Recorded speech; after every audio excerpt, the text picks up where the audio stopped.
Hello, hello. Dr. Bikram Jena, आरंभ करिवे? Yes. Please tell me, Rudra. Start करिवे, Dr. Jena? हाँ. Go for start. Okay.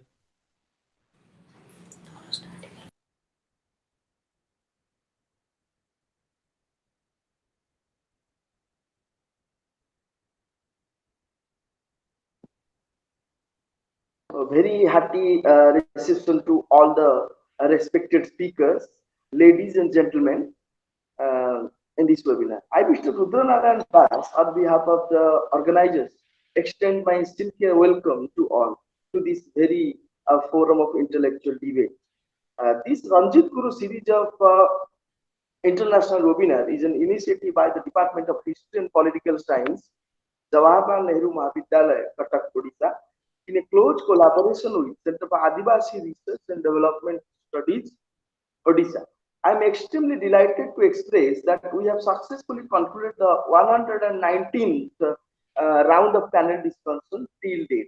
Apart from that, our special initiative policy dialogue on Odisha is gaining prominence since ever before. For today session, I feel extremely honored to invite our guest speakers who are none other than Professor Subham Das, Professor Sujata Mukherjee, Professor Atanu Mohapatra, Dr. Bikram Keshori, Jena. I would also like to invite Mr. Ashish Kumar Dwivedi for moderating this special session. It is a pride privilege to host all of you, sir and ma'am. The broad theme of our webinar is kept as Initiative Policy Dialogue 2020, COVID-19 and Live Practice Beyond Pandemic. Now, I would like to raise here and invite Professor Sharat Chandra Pradhan, the convener of this webinar and the head department of History JN College, Mapal, to initiate his welcome address. Over to you, Professor Pradhan.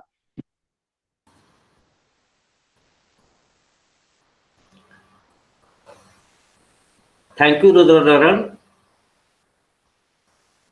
Distinguished panelists, learned participants, honorable guests, and friends from the media, good morning, everyone, and welcome to today's intellectual discourses.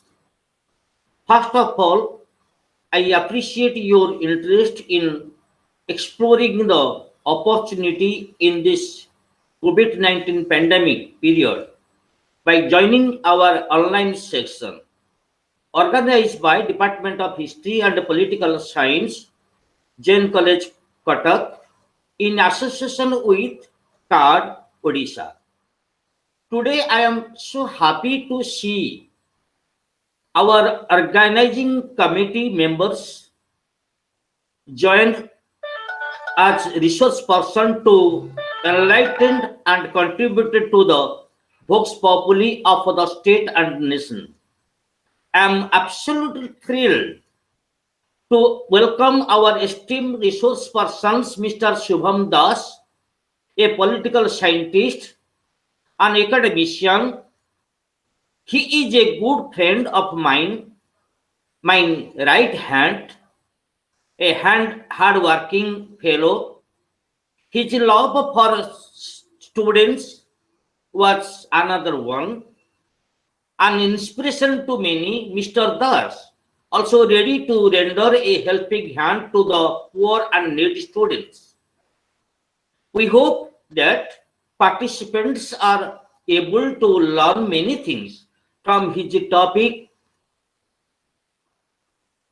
technological disruptions, crisis in liberal democracy, and our uncertain future, special reference to India. I would like to take this opportunity to express my heartfelt gratitude to Professor Sujata Mukherjee, Professor of Department of History and Dean of Arts Faculty, Rabindra, Bharati University, Kolkata. The presence of such a personality in this webinar is a blessing Our learned participants will be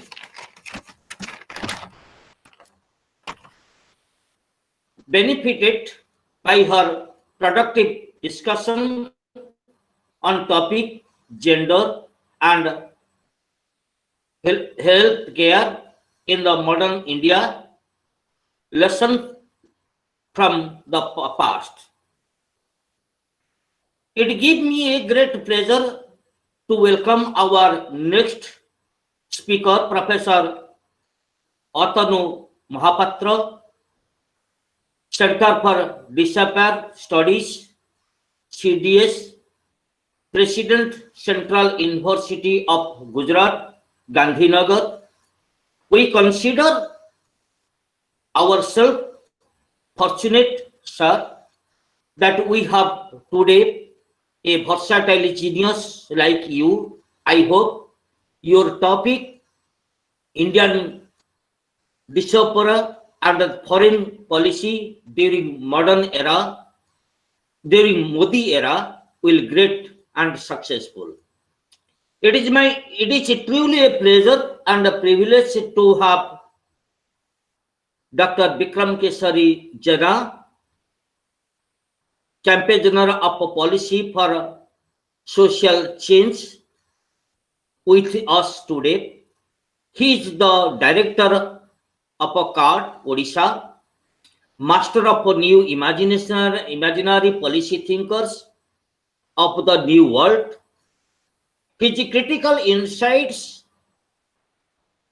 troubles many frontlines how to answer his ability of questioning.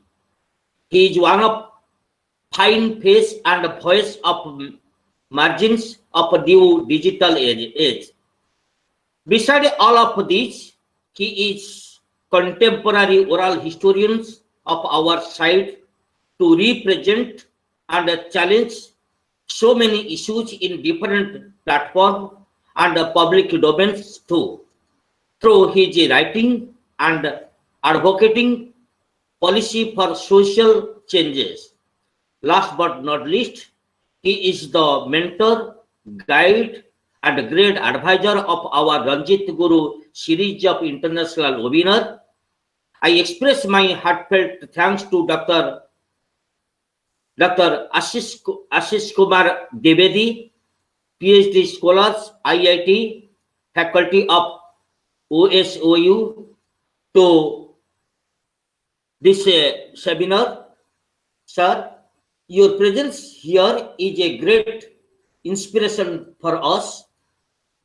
It is my pleasure to welcome Professor Pallav Chakrabarty, Principal Jain College, Kwampal, our organizing committee members, Professor Rudranaran Das, my right eye, real friend, real associates, Miss Payal Agrawal, my left eye, Professor Baidhar Das, and Professor Chinmaya Sahu, who have always taken a keen personal interest in every aspect of this seminar. I also welcome all the learned participants present here today. Really, they have been a source of encouragement and supporter in all our endeavor. I once again welcome all of you, and especially our distinguished guest to today's convocations. Now I request the co-convener Rudranaran to lead the convocations ahead. Thank you all. Have a good day. Sharat Pradhan, Head Department Thank you so of much, Professor Pradhan, for the wonderful welcome address. Now I would like to invite the co-coordinator of this international webinar, Ms. Payal Agarwal, to go for a guest introduction. Over to you, Payal ma'am. Thank you, Rudra sir. I hope my voice is clearly audible. Yes, ma'am, your voice is quite audible clearly. Okay. Thanks a lot. Very warm greetings to one and all. and I am extremely privileged to welcome you and for the brief introduction. Today we have joined with us Mr. Subham Das, Professor Sujata Mukherjee, Professor Atanu Mohapatra, Dr. Bikram Keshori Jena, and to moderate this valuable session we have Dr. Ashish Kumar Dwivedi. Our first guest speaker is a common name among all of us. A boy with golden arms. He is Mr. Subham Das, Assistant Professor, Department of Political Science, Jawharlal Nehru College, Cuttack.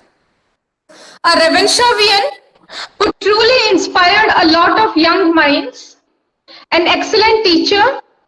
His commitment towards his work, his passion to bring a change makes him a very special one. He is also the invisible face behind conducting this webinar series. His support and guidance for this intellectual debate serves as an instrumental example for generations to come. He proves that if you have willingness to do, you can do. Sir, we welcome you for this webinar. Sir, your topic as suggested by you is technological disruption, crisis in liberal democracy, and our uncertain future with special reference to India. Our next guest speaker is Professor Sujata Mukherjee, Department of History and Dean of Arts Faculty, Rabindra Bharati University, Kolkata.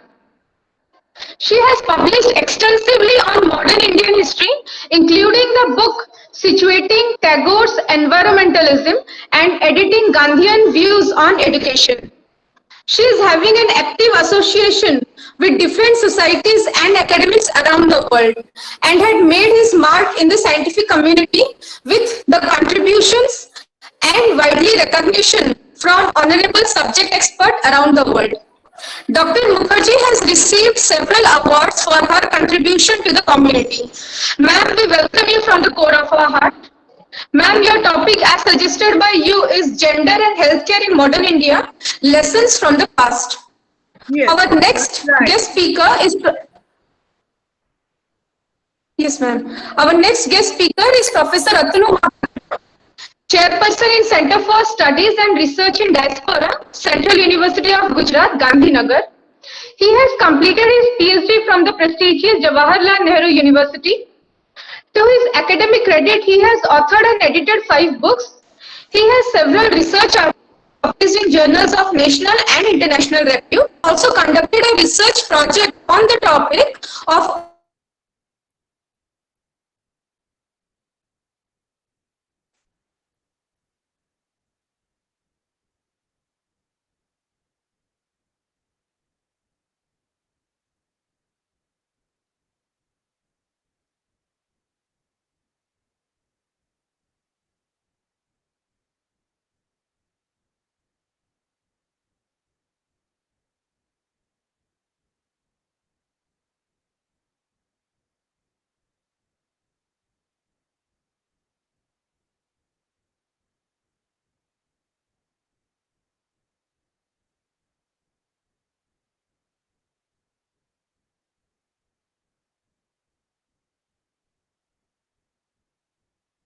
his academic achievements are at Zenith with MA in Political Science, Journalism and Mass Communication, History, Public Administration, a Fellow at EDLC, has done PhD, LLB and continuing postdoc from Sussex University.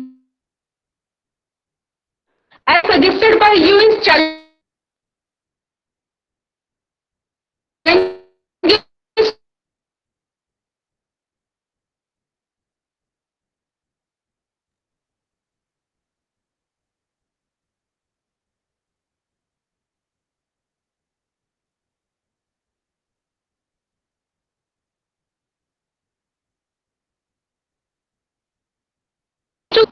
announcement. This brief introduction, I would like to invite Dr. Ashish to please continue.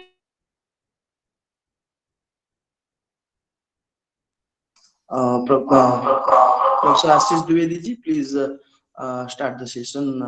Our first speaker is Professor Subham Das.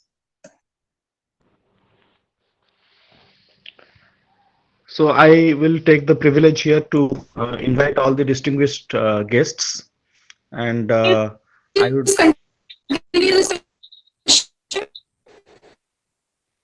Hello, am I audible?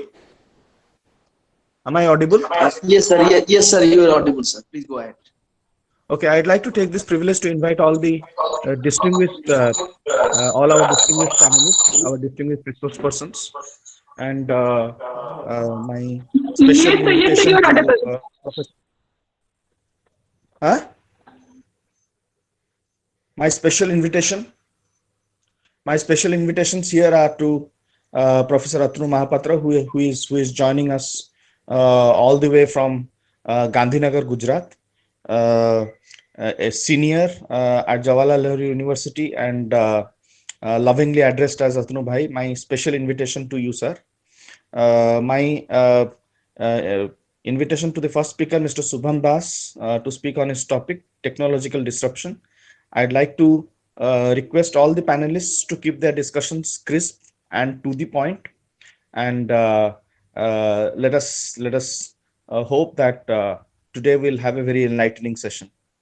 So thank you all. Thank you, organizers. I welcome Mr. Subham Das to speak on the topic of technological disruptions. Mr. Subham. Thank you. Thank you, sir. Yes, thank you, Ashish sir. Let me give 1 second to present my screen.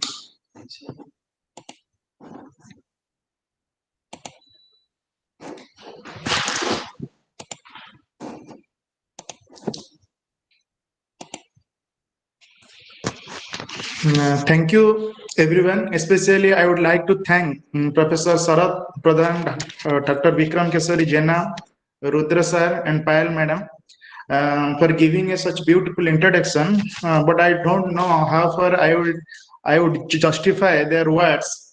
But still, I'm happy to share this dice with Professor Sujata Mukherjee, Professor Atanu Mohapatra, and Dr. Bikram Jena, who are all the most well-known face in the academic circle of India, and not only for India, but also abroad. So my topic today is technological disruption, crisis in liberal democracy, and our uncertain future, a special reference to India. I will first, in my presentation, I will put some pictures, then I will come to a discussion that what I trying to say today.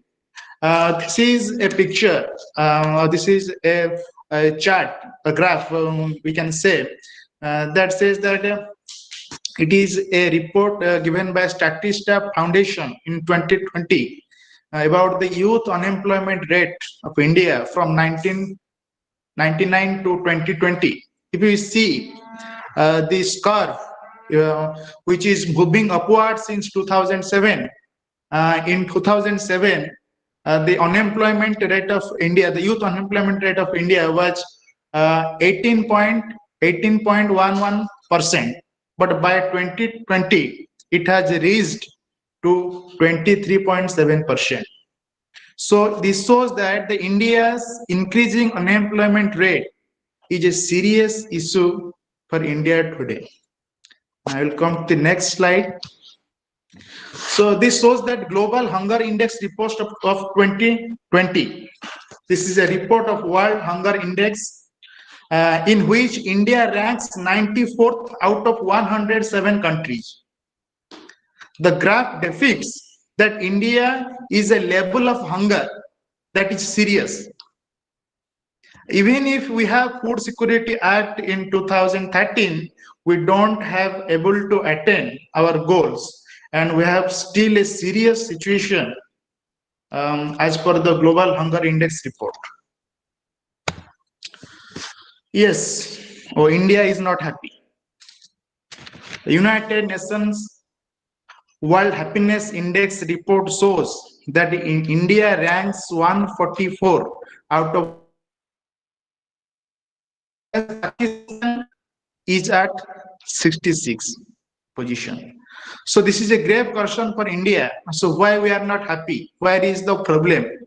We need to understand, we need to find out that why we are not happy. So this is about the climate change.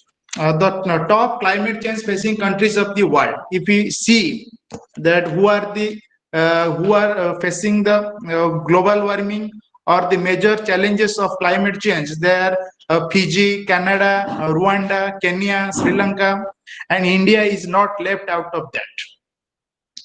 The question is whether we are ready to face that challenge in the future. But if you see the right side of my slide, the countries who are prepared for the climate change, we can say they are better prepared. They are Norway, Finland, Sweden, Denmark, New Zealand, Germany, United Kingdom, Australia, Switzerland, US. They are well prepared. But the problem is what? The developed countries of the West, we can say they are outsourcing their polluting industries to the third world countries. And the third world countries are paying a huge cost in terms of their environment to achieve development in a few period of time. So this is also a grave concern. Next, I will come to my next slide. This shows that this is a report prepared by International Peace Research Institute of USA, that the possession of nuclear warheads by the countries of the world. If you see, the world now possesses 13,500 nuclear warheads. Out of that, 90% belonging to Russia and USA. And India has 150, China has 320, Pakistan has 160 nuclear warheads. Then where we are now? We are moving towards development, or we are moving towards destruction. I think this is the nuclear development. Such is I think that it might be a stupidity. The big questions now I want to put for debate. I think my slide is not visible. No, sir, it's actually not visible. Okay, let me present again.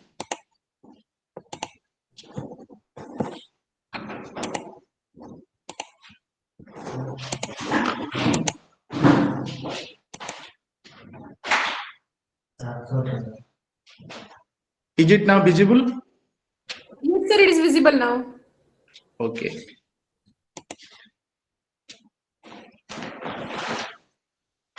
So there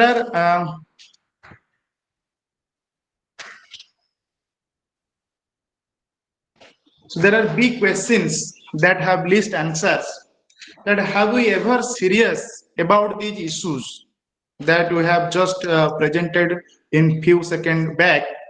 Whether political parties discuss together to solve these problems irrespective on their ideological differences.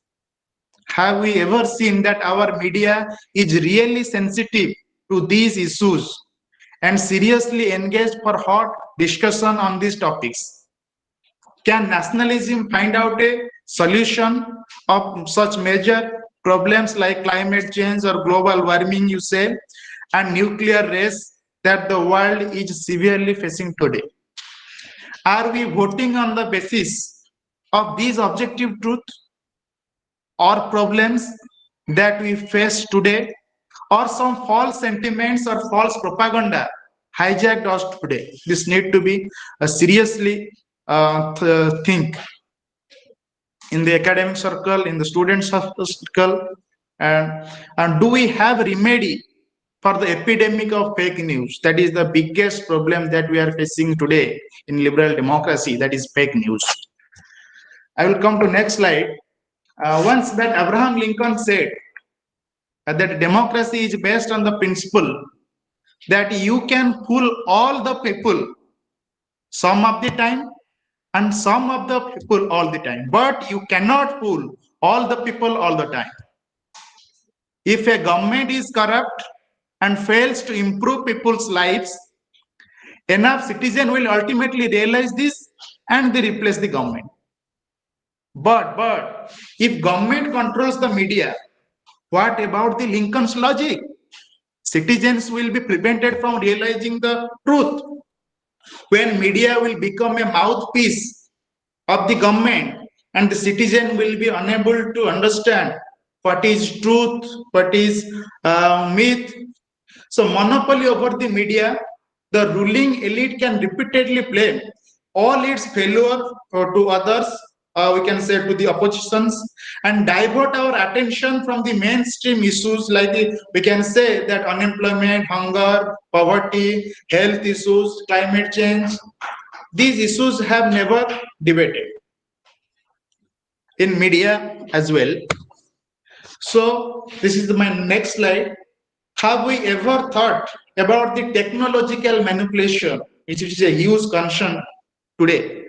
Simply how our free choice, our free thinking are frequently manipulated by the technology.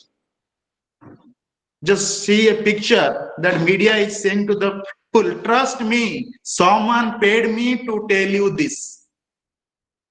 The next picture tells you, which is a quote of George Orwell, the people will believe what the media tells them they believe. Media tells you what to wear, what to eat, what to think, what to love, what to fear. So my question is, are we victim of such brainwashing machine and propaganda detergent that we all of know that some nationalist people sit before the TV channels at 9 p.m. every day and inhale the propaganda from the brainwashing machines? Might have some peoples. The next slide is how political parties make citizens fool in Indian democracy. I'm just quoting the propaganda minister of Hitler, a famous quote. He said, "A lie told once remains a lie, but a lie told 1,000 times becomes the truth." And we cannot ignore this. Yes, it is free thinking. Do we want to be manipulated by the left-wing media or the right-wing media? The media is trying to capture our brain, capture our thinking, capture our ideas, capture what we think, what we want. All things are captured by the media. We can say our thought is completely manipulated and hijacked by the present media. And whatever the media shows us, and we think that these all are true, but we need to re-examine it, whether we are seeing the actual information. Yes. This slide, so did our voting hijacked by social media? If we see in 2019 election, over 1,20,000 ads, rupees 27.7 crores spent by political parties only on Facebook.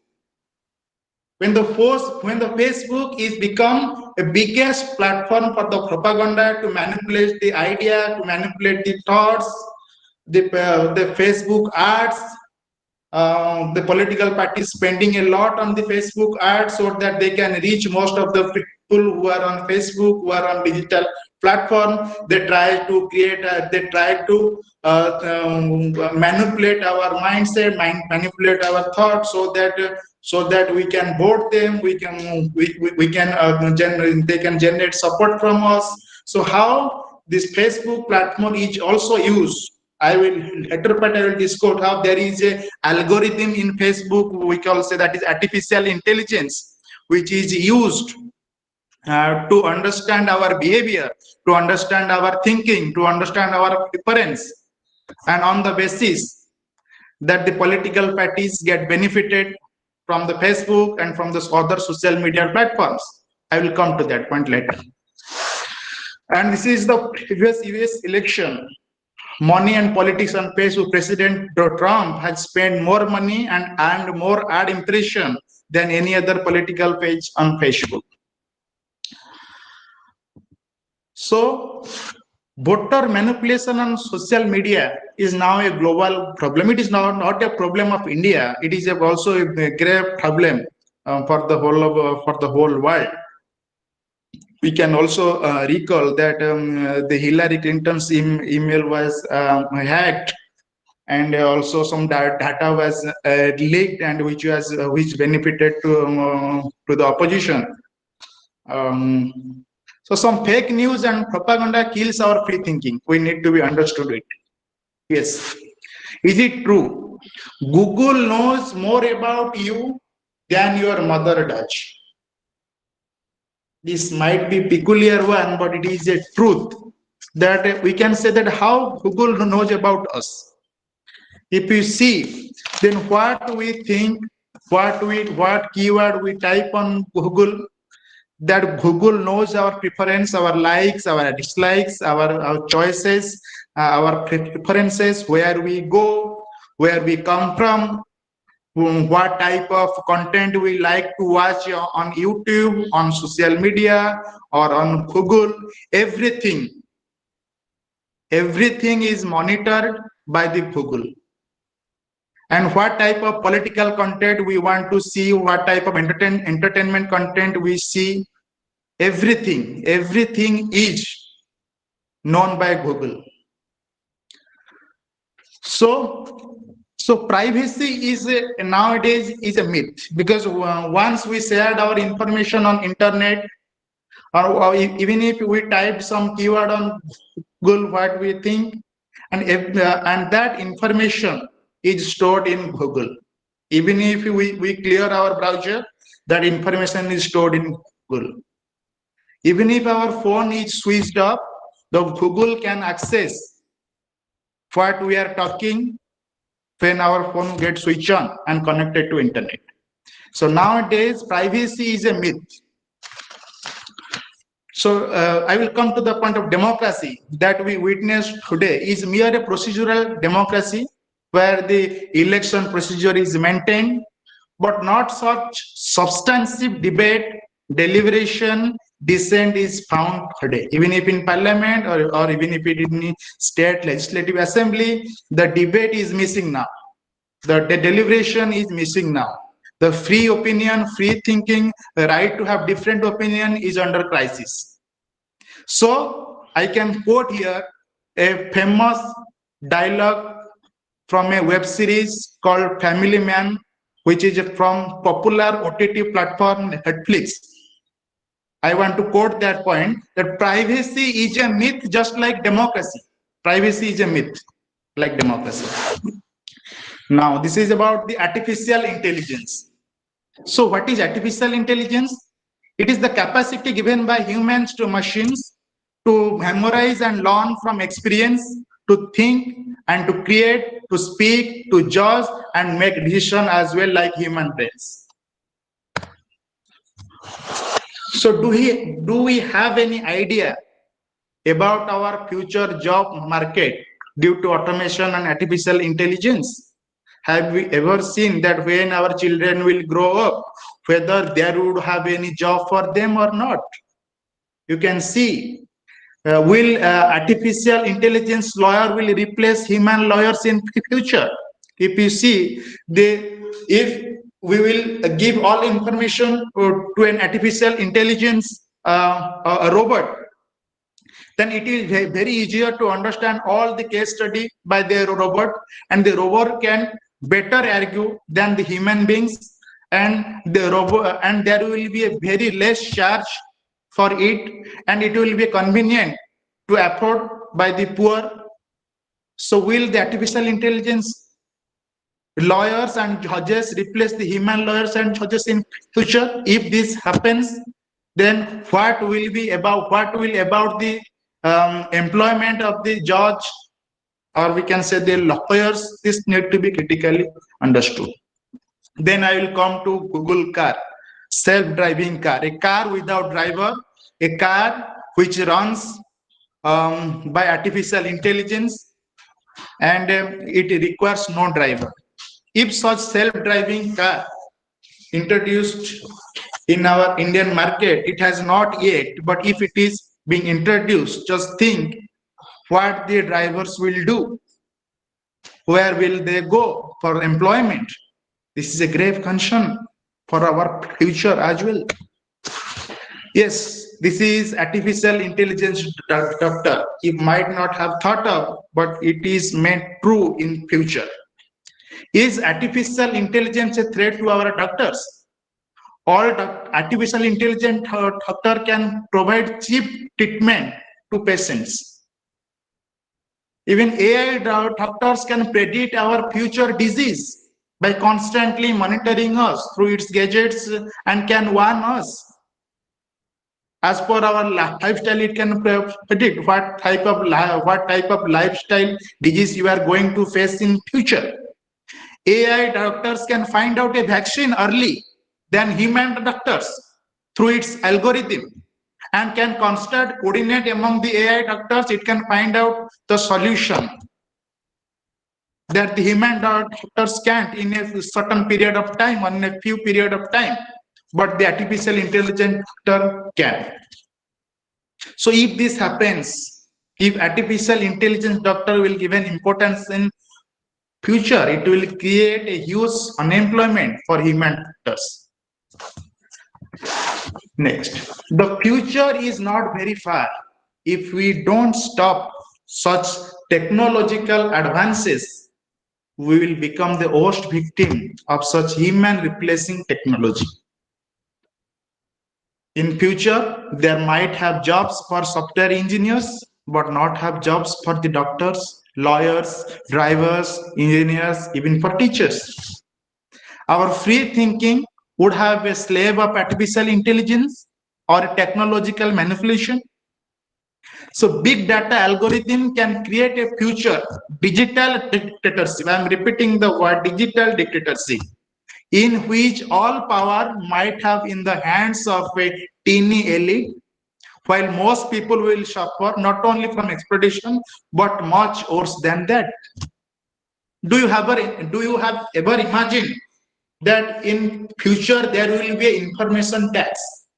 Whatever information we are accessing on Google, we might have to pay for that information.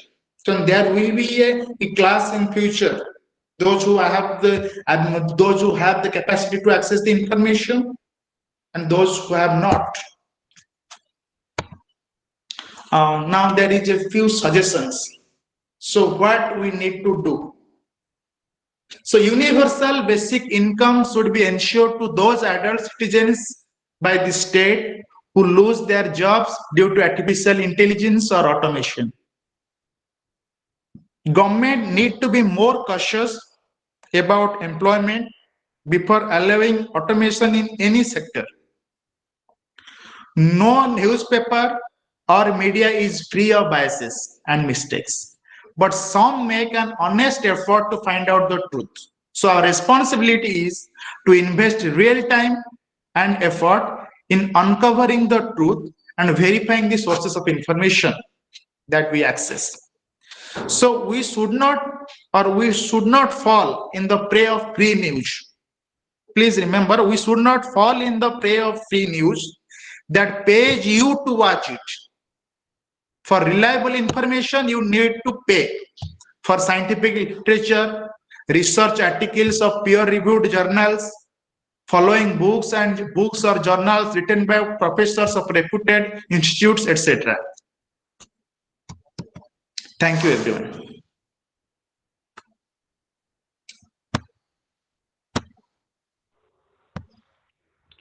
Thank you, sir. We are thankful for your ideas, and we are also thankful for keeping your presentation crisp and to the point. Our second speaker of the day is Professor Sujata Mukherjee, going chronologically. So I would invite her to speak on the topic, gender and healthcare. Okay. A very good morning to all. Am I audible? Yes, ma'am, you're audible. Okay, thank you. I would first like to thank the organizers of this international webinar series, and my special thanks go to Dr. Bikram Keshori Jena, who has personally contacted me, and of course all the others who are involved in this grand project. And so it has already been announced what is going to be the topic of my discussion. which has present day relevance, no doubt, but it is also linked with the past, because there are certain continuities with the past. So we need to go back and look at this thing, several aspects of how gender and healthcare remained linked in the past, so that we can understand today's problems also, and then we can make our future plans based on lessons from the past to solve our contemporary problems.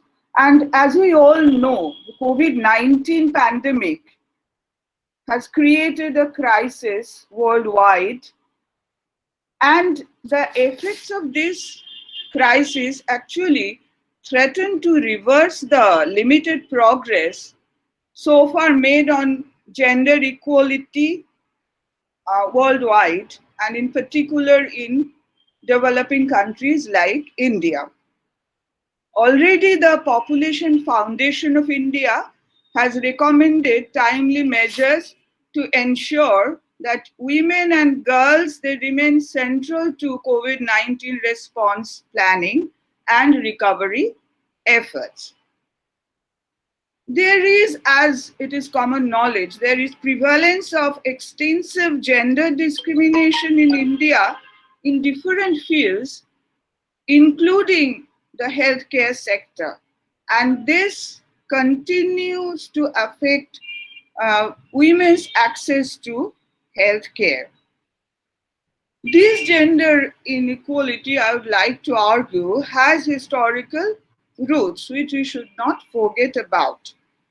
And it is imperative to analyze how gender discrimination in the health sector in the past had adverse impact on women's health, and how this continues even today.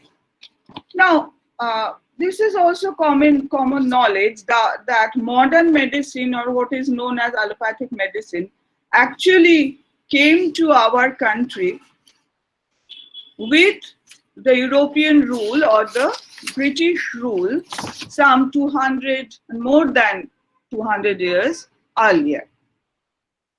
So we are actually, nowadays we have inherited this colonial legacy in this field of healthcare. This system of healthcare, as it developed in modern India or in British India, suffered from two major limitations. There was racial discrimination, and secondly, there was gender inequalities. Now, in independent India, we can't talk about racial discrimination. Of course, there are other sorts of discrimination, as we all know, that is caste and class discrimination, as well as gender discrimination. It also needs to be said that when the European powers came to India, India's medical system at that time was very vibrant. It had a pluralistic structure. The therapeutic needs of the Indians were met by a variety of practitioners of Ayurvedic, Unani, Siddha, as well as folk medicines of different types. Now, by the end of the 18th century, and more so as 19th century progressed, this medicine thing and healthcare, all this became a part of the Orientalist project of capturing the essence of Indian civilization. The Orientalist Pandits, who were eager to know about India's past, they formulated a discourse which in its turn created a theory of decline in the field of medical knowledge in India. And they would argue, these Orientalists would argue, that there was a decline in different cultural domains in the medieval period in India. And it was also assumed that there was a golden age of Indian medicine, or Hindu medicine as they called it, in the remote past, but gradually decline set in due to Buddhist doctrine of ahimsa introduction of rival system of medicine, that is Unani medicine in medieval period. Now all these Orientalist arguments are not really acceptable, because during the Buddhist period also Buddha himself, as the Jataka stories tell us, that Buddha himself was actually a brilliant physician also, and he would perform surgery on the eyes and so on and so forth. And also during medieval period, the Unani medicine and Ayurvedic practitioners of Unani and Ayurvedic, they did a lot of exchange of information and lot of exchange of therapeutic knowledge. Then when the Europeans came, particularly coming of the Portuguese in Java and later on also, we see that there was also an exchange of information between the Western physicians and also the Indian physicians. But gradually, as there was progress of 19th century, there was this theory formulated by the Western powers that Indian systems of medicine were unscientific, within quote, unscientific, because they would argue that the Indian systems of medicine, including Ayurvedic medicine and other Unani medicine and all, they were based on the theories of humor and not based on practical experience of anatomy of human body, anatomy and physiology of human body. So they call this unscientific. And so in the middle, from the middle of the, or I can say from the third decade of the 19th century, there was this win victory of the Anglicists in the field of, in different cultural field and in the field of medicine too. There was growth of Calcutta Medical College in Calcutta and other medical colleges where only the Western medicine was taught. So there was a neglect of indigenous systems of medicine in the colonial period. And we see that how the Indians responded. There was Ayurvedic and Unani revitalization movements during the late 19th century, early 20th century also, which became part of the nationalist movement also. There were Ayurvedic colleges, institutions built up mainly through the efforts of different physicians of indigenous medicine who wanted to compete with allopathic medicine, but they did not get any state support. On the other hand, the Western medicine, the institutions of Western medicine like hospitals, clinics, the asylums, these institutions were very, very, very few in number. So they did not reach out to the common people. And the basic objective of the imperial power was to serve the soldiers of the army. So they would build up army hospitals and also to serve the European civilian population. So they followed a policy of healthcare which actually benefited the imperialist power, but not so much the Indians. Of course, there were some benefits which went to the Indians also, especially the urban people. But the villagers and urban poor people, they had to depend on other types of non-institutional types of healthcare, or even the coaps also. So we see there was this kind of healthcare system which did not serve majority of the Indians, and especially disadvantaged were the women. Because, you see, as I said, the colonial state neglected in general the health needs of the Indian population. Of course, there were certain dispensaries. They were trying to vaccinate in some ways the people. During cholera pandemic also, there was a little bit of improvement of water supply, clean water supply. But that happened only in urban areas. During plague epidemic, which came in the 1890s, they also would pass laws, legislations, which incidentally the Epidemic Diseases Act, which was passed in colonial era in 1897, continues in the present day. And just recently, we heard that a bill came and the act was passed, amending this act. of 1897. And during this COVID crisis also, certain provisions of this Epidemic Diseases Act, which was a colonial piece of legislation, were invoked in different states, which give tremendous power to the state to control behaviors of general people during crisis. So you see, that's how the continuities function. Now, going back to the point I was trying to make here, that gender or the women's health remained very neglected because the state medicine was very much male-centric, and they would not care very much about women's health. Later on, we see that the elite Indians, they tried that to popularize Western medicine among the Indian female population also. So there was starting of medical education for women.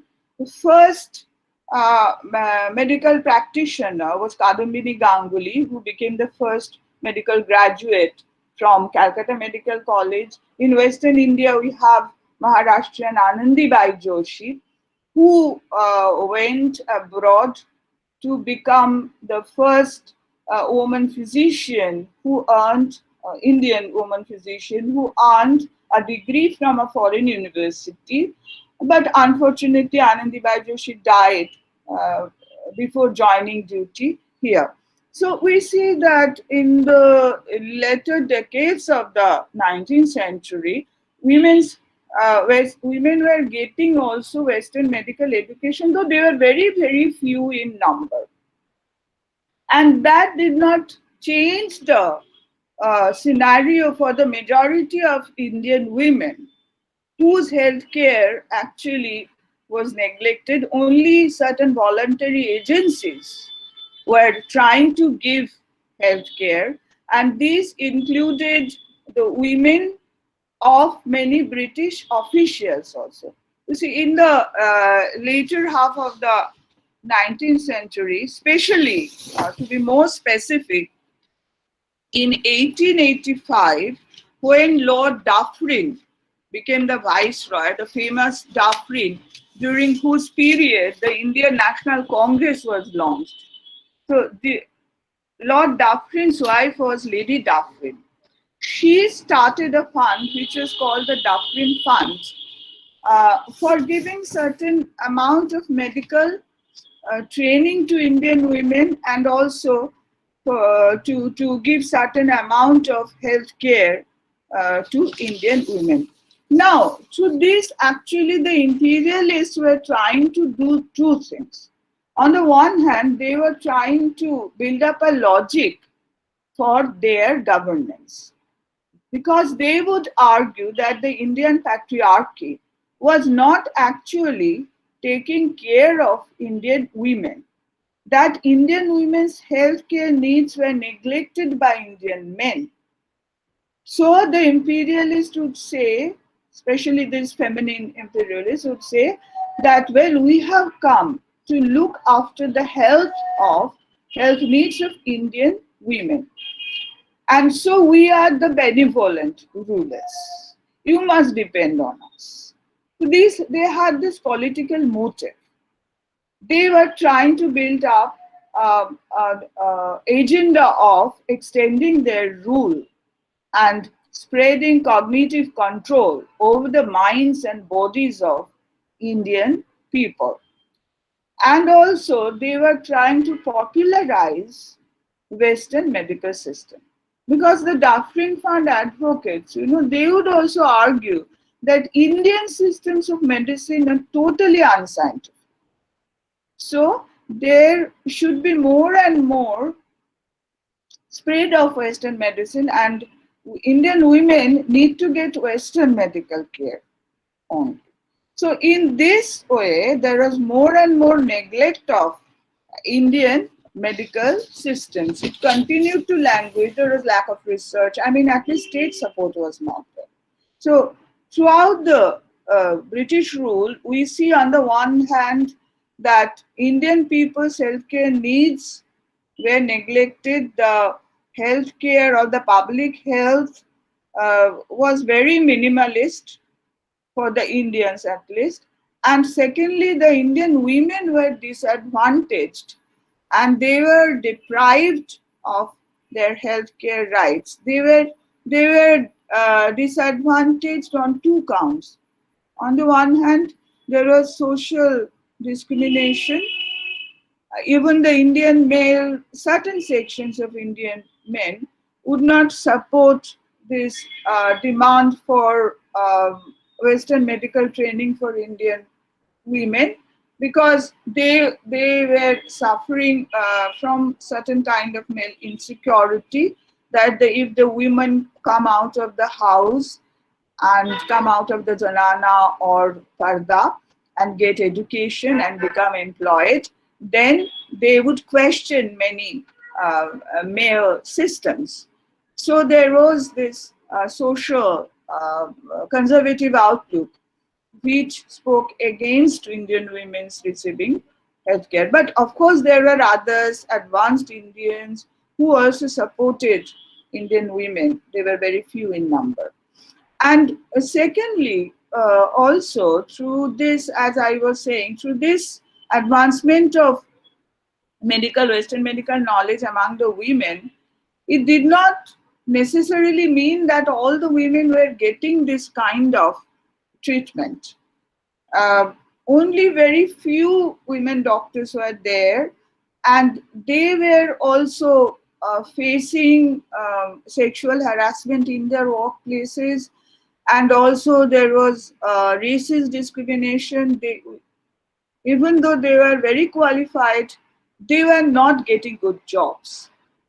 Kadambini Ganguly and others would argue that the British lady doctors, because of their white skin, they were getting better jobs, although the Indian women were better qualified from them.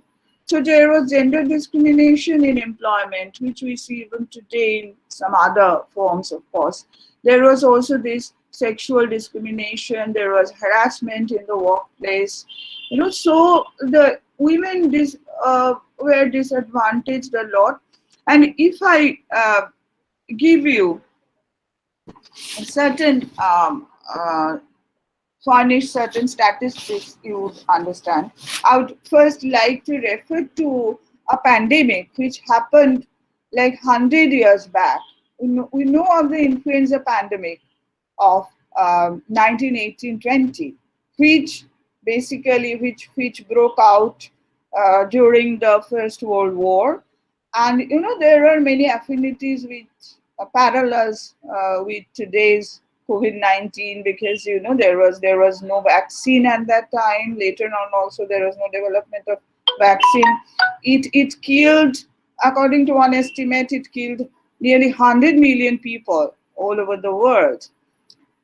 But what is very disturbing is that in India, the women died in larger number than men. And that was contrary to the world trend at that time. Because at that time, in different other countries, as far as we get to know from statistics, of course, statistics are sometimes not very dependable, especially during wartime, there was also absence of collection of statistics facilities. But still, whatever little kind of statistical information we get, we can understand that contrary to the world trend, in India, women were dying in larger number than men. Why did it happen?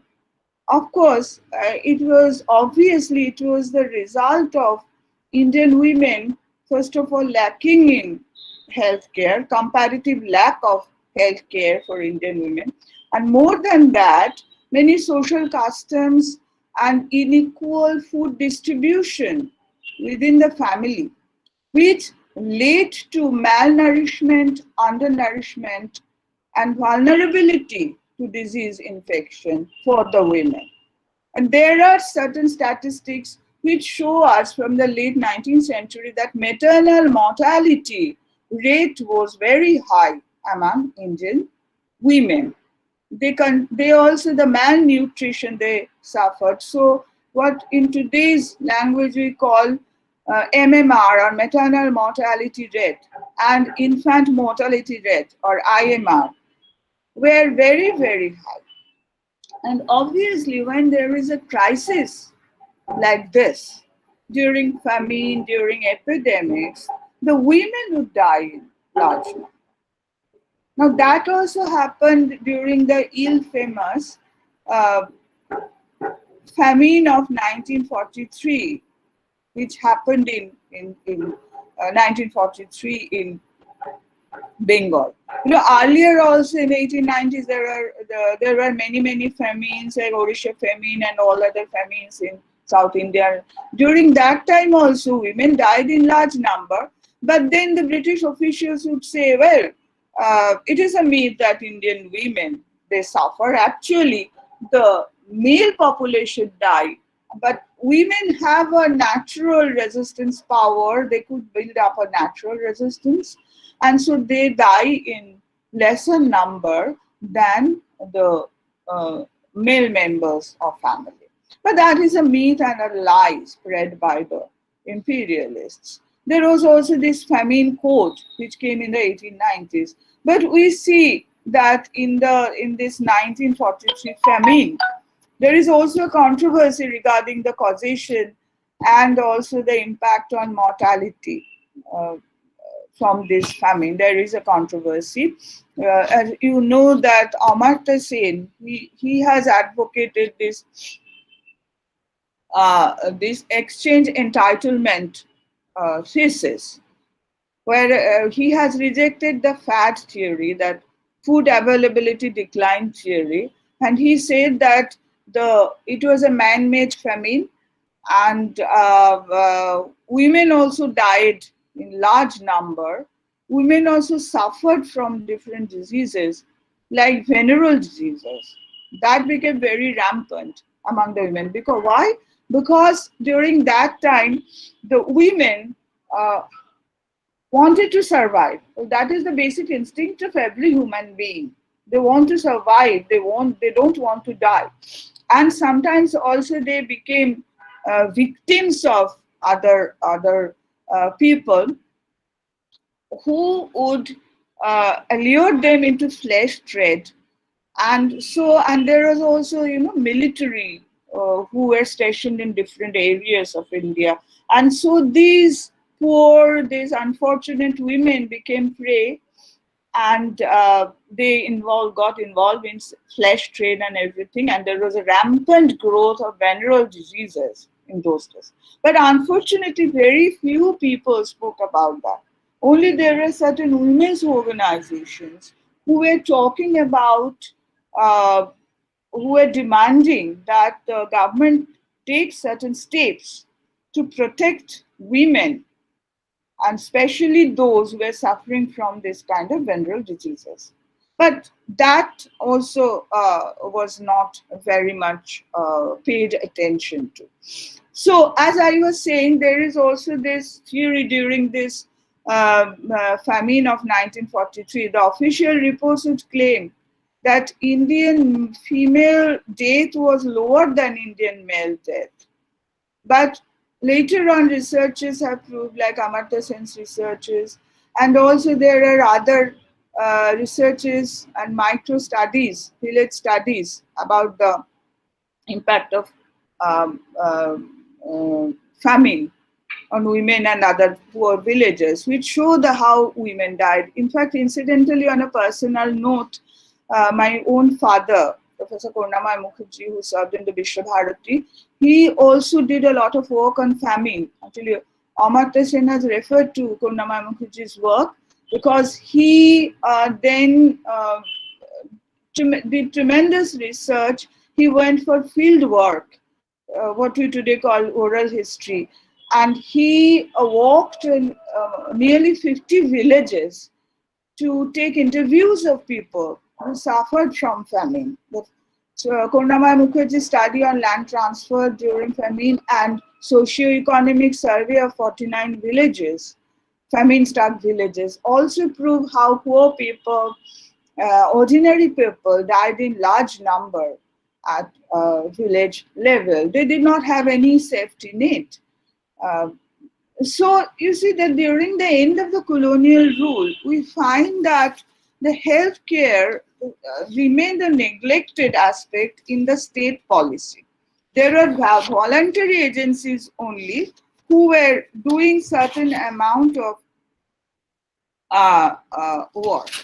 And on the other hand, we see that women for their health needs, as also other villages, they had to depend on indigenous practitioners like Aviraj or Vaidyas or Hakims, okay, practitioners of indigenous medicine.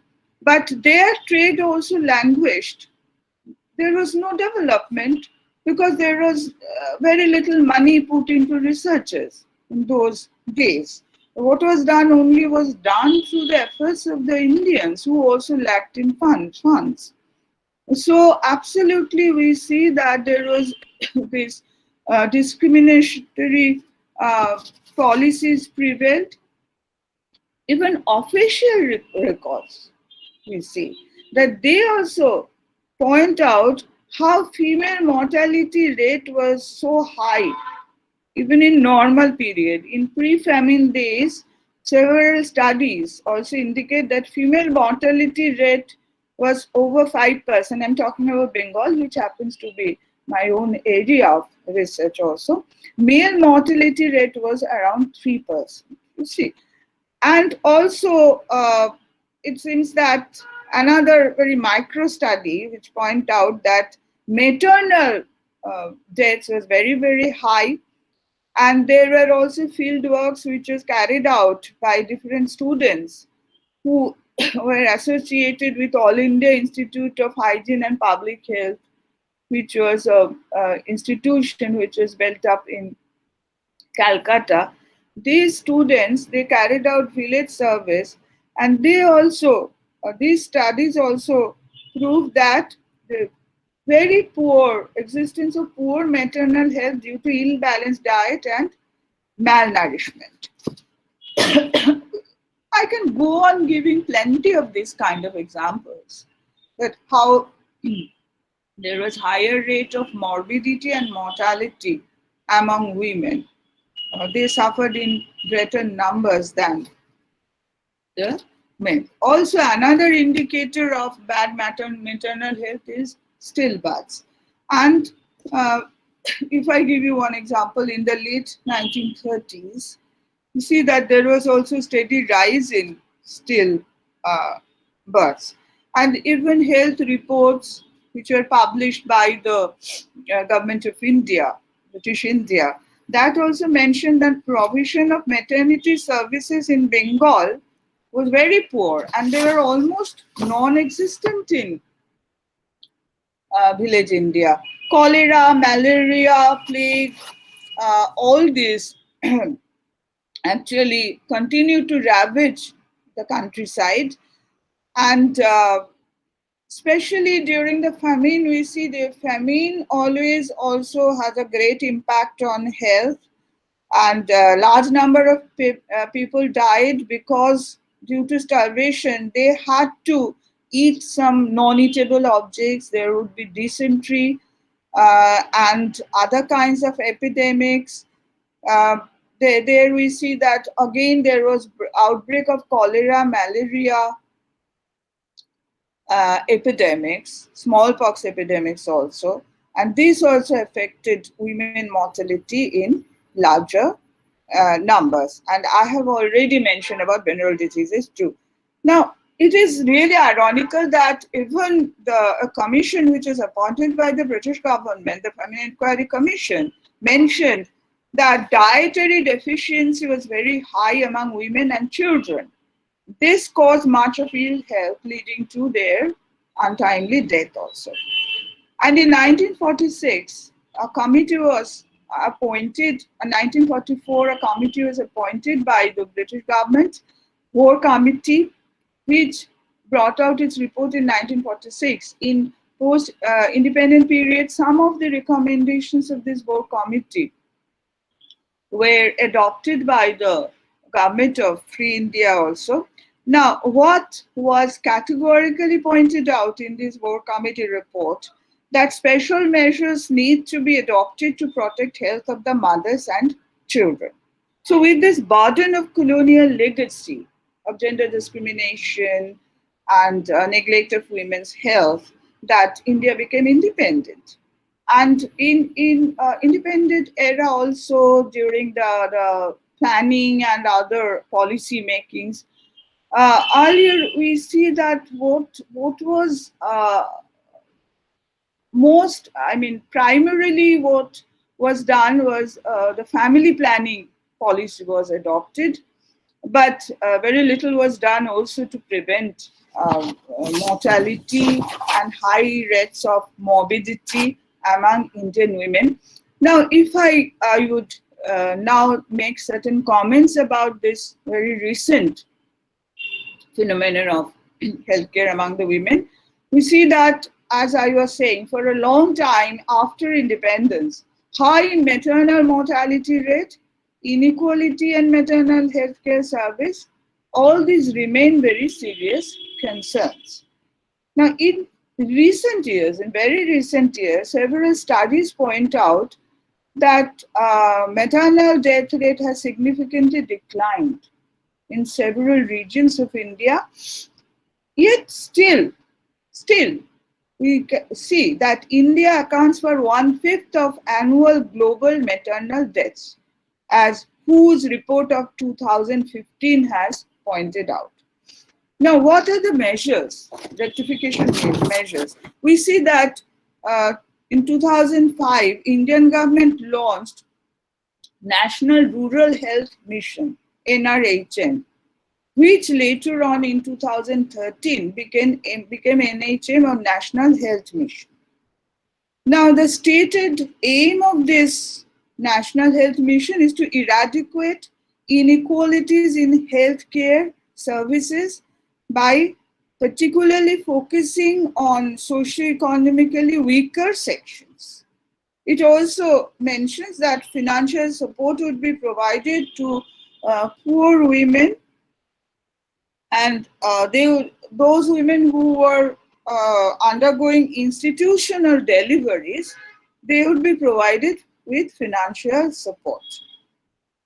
So these are policy matters. What about the implementation?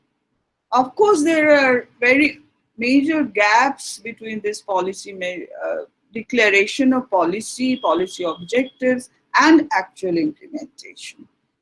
Several studies, I have going through some of the studies. There are plenty of studies, but only a few I would mention, which show that particularly in tribal areas, women suffer more health-wise than in the non-tribal areas.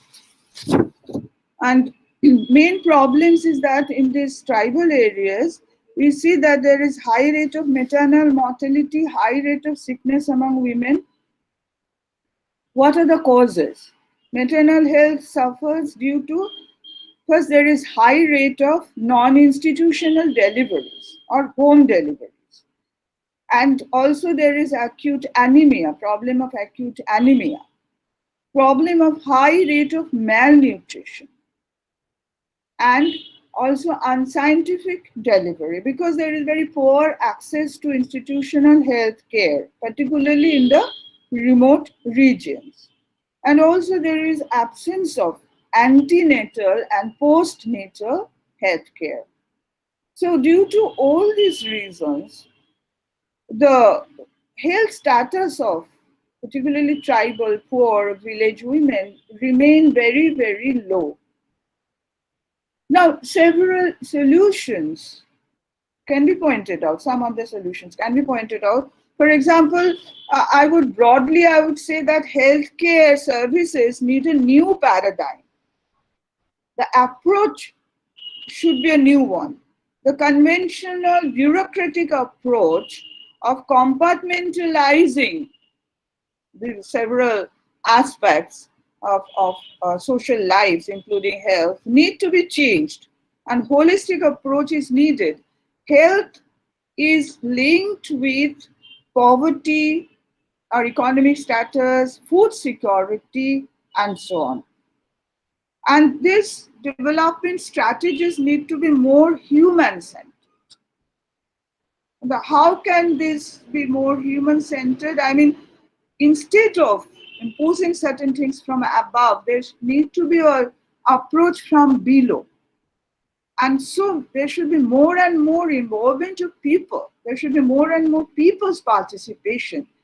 If these government projects like National Health Mission, National Rural Health Mission, whatever it is, we want these to succeed, there should be spread of awareness.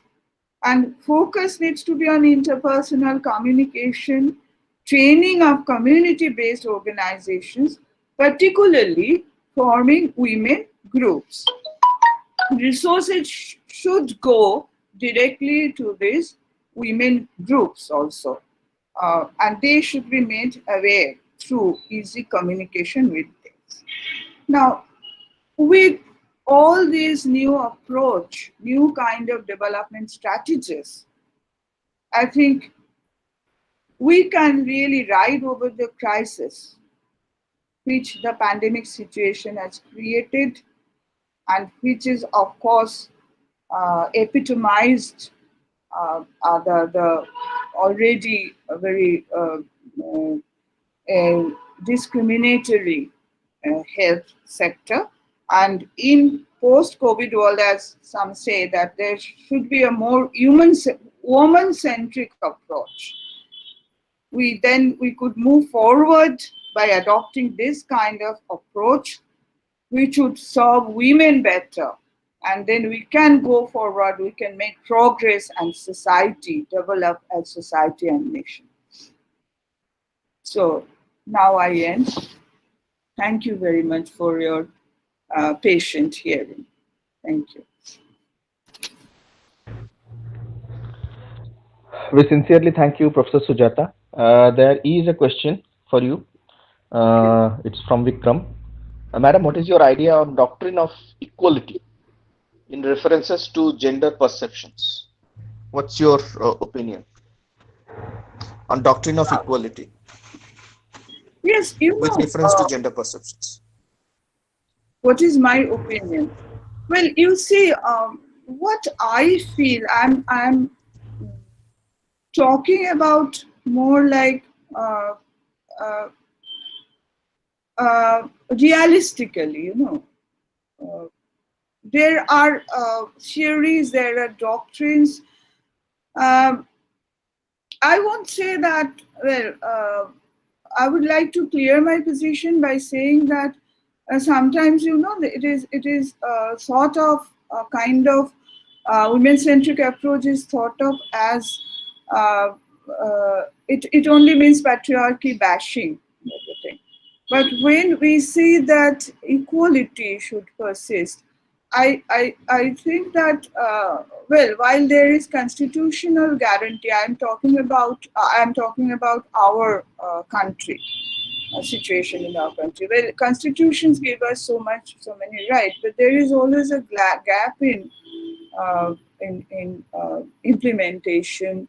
Is always lacking of implementation. So even if we can think about a doctrine of equality, always this doctrinaire approach, maybe it is a good beginning or starting point, but then we need to go beyond kind of just adopting policy based on certain kind of theory. We need to strengthen the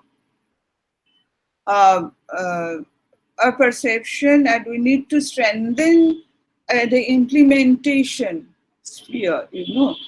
And whereas it is of course it is always very desirable to have this kind of perception of equality and gender equality, we need to take certain radical steps also for really it becoming a reality.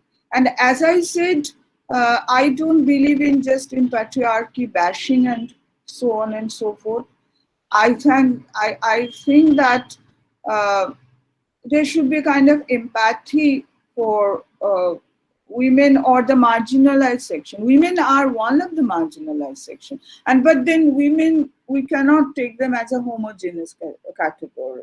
Like us, we urban women, we are much better placed than the poorer villagers and even tribal women in the remote areas. So it is not not a homogeneous category. So when we talk about doctrine of equality, we also need to take into account that this, we cannot talk about any homogeneous uh, uh, entity of women. There are certain advantaged sections, elite women, and disadvantaged sections. So also when we talk about gender inequality, we also need to take into account those factors. Like there is caste discrimination, there is this community discrimination, there is the urban-rural divide. All these factors need to be incorporated if we really want to achieve something in the area of gender equality. I don't know whether I have adequately answered your question, but that is my view, that we need to take all these kind of varieties incorporate within this doctrine also. Thank you, madam. That was indeed a very thoughtful answer. We also liked your idea of the colonial mindset that wanted its own doctrines to prevail upon us. Some of it which said that Indians were typically careless about female hygiene, and that they came as saviors of Indian women. Now, going back to indigenous medicine or going back to Indian tradition per se, there remain several areas which if one looks out from in an analytical way, one would find that Indian traditions have never actually undermined female health. For instance, yoga, a system of medicine or a system of health, if one calls it a system of health, never discriminated between men and women. Many of the asanas, many of the postures are equally prescribed for women. Women were never prohibited from uttering. Women were never prohibited from reading of Atharva Veda, the Veda that specially relates to healthcare, medicine, herbal treatment, etc., etc. So, what is? We would like to hear your opinion. I mean, indigenous. Would there be, or can there be an indigenous solution? Like, we are from Odisha, and we know that parents or the guardians, they specially encouraged young girls. They still encourage, I think, to play a game called Pucci. It's a game, and young girls were encouraged to play this game. Now, somebody told me a very scientific analysis of the game called Pucci. Now, if a girl masters the game at a young tender age, she would have very less uh, uh, problem during childbirth. I mean, that was the scientific correlation that was made, and from the way he said, from the logic he gave, it looked very scientific. That yes. So we can is it that we can look at our own system, we can look at our own indigenous ways, our own tradition, Yes. and one gets the feeling that it was not so patriarchal a society as we are made to sound like, we are made to look like. What is your take on it? You have actually said so many things. Yes, uh, encapsulated in one kind of observation. But first of all, of course, I think that our local knowledge is very rich, and local knowledge needs to be tapped.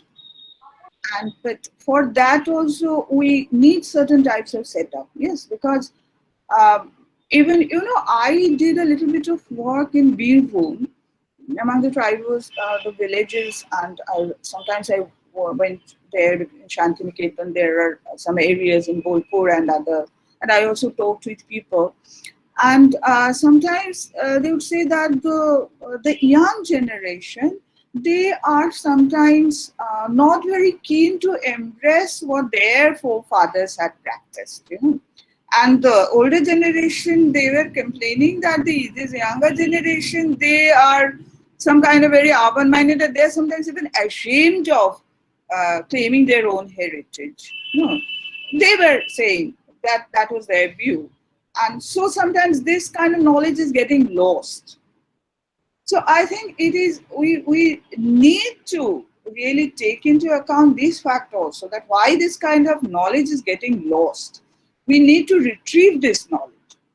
So there is one museum also, tribal museum also near Bolpur. I also went there, but they have very poor resources. Still they're trying. I think that there is no end to trying this retrieval of indigenous knowledge.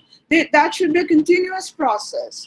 There can be museum, I mean, there can be built up of repository of this kind of local knowledge, and also make people aware of this kind of rich knowledge which is there. In the Northeast also, I went to for a brief, so I was associated in Shillong also, Northeast Manipur, and there also I talked about this kind of gender medicine, and there are certain professors also who were saying that, you know, when we send our students among the who live in the fringes of the society, among the tribal people, they are not very keen to share their knowledge also. They want to keep those among themselves. So, you know, there are different types of problems. So I think we need to tackle those problems. We need to really focus on retrieving, as I was saying, the local knowledge, local perception, because I think these are very, very, very, very rich, and these are based on the people, community living there. They have the community not only perceptions, but the kind of knowledge they know, have their flora and fauna. Because India has so diverse types of flora and fauna, and this urban knowledge also depends on what kind of house you get in a local forest also, you know. So these things keeping these things in mind, I think there should be strategies built up around retrieval of local knowledge, and only then they could be circulated and among the people also, so that they can easily get those kind of things. Sometimes the problem, if we want to get those knowledge, we don't easily get it. It is rather easier to go to a medicine shop and buy something, ask the compounder or ask the seller there, well, I have this fever, what kind of medicine would you suggest? And they would, that taking from the shelf kind of medicine. So it becomes easier. So it is very, very important. It is a very challenging thing to retrieve this kind of local knowledge. I think there should be repositories of local knowledge. Those in the helm of the affairs, they should really think about this. The department, different departments, government departments, and they should work with the NGOs or local people. That is what I say, that the people's approach that is needed to retrieve this kind of local knowledge. So that is, I think, the most important thing we should do now. Thank you, madam. I think there are no further questions. So thank you. We thank you profusely. And if you permit me, Dr. Dwivedi, I'll just add up to what is being discussed in this, because I have largely missed it, because the last part I just could hear some around 10 minutes, and I'll just want to add up a couple of things what Professor Mukherjee said. It's true, yes, because the idea has been the idea of local knowledge, which has not been neither identified nor explored, but it has been publicized in any form, either book or articles or whatever the form it is required. So in this regard, it is very much important because the local knowledge, how to make it the local knowledge internationalized. Because what are the local repository? We have the long traditions, civilizational traditions, whereby we have lot many Veda, Atharva, and all such kind of practices which we have already, and that we should put it in a structured format and bring it to not only to the international edge, but first, for instance, what is being produced in the suppose in West Bengal, any book which is produced in local language, maybe in Bangla or any other language, it is not known to Odisha, it is not known to the neighboring state Andhra Pradesh, Odisha. So first, what we need to do is to identify such kind of repository, knowledge, and bring it to the state level. From the state, we need to for the national level, and from national, it has to be it has to be captured in international level. So in this regard, I have already proposed a proposal to the Minister of Human Resource Development and UGC. Perhaps they're working, and we may get a kind of such kind of thing. And the basic focus should be the translation and translating the local knowledge from, let us say, from Bangla to Hindi, and subsequently from Hindi to English. Only language has become a barrier. By that, the local knowledge system has not been reached to neither to the national level nor to the international level.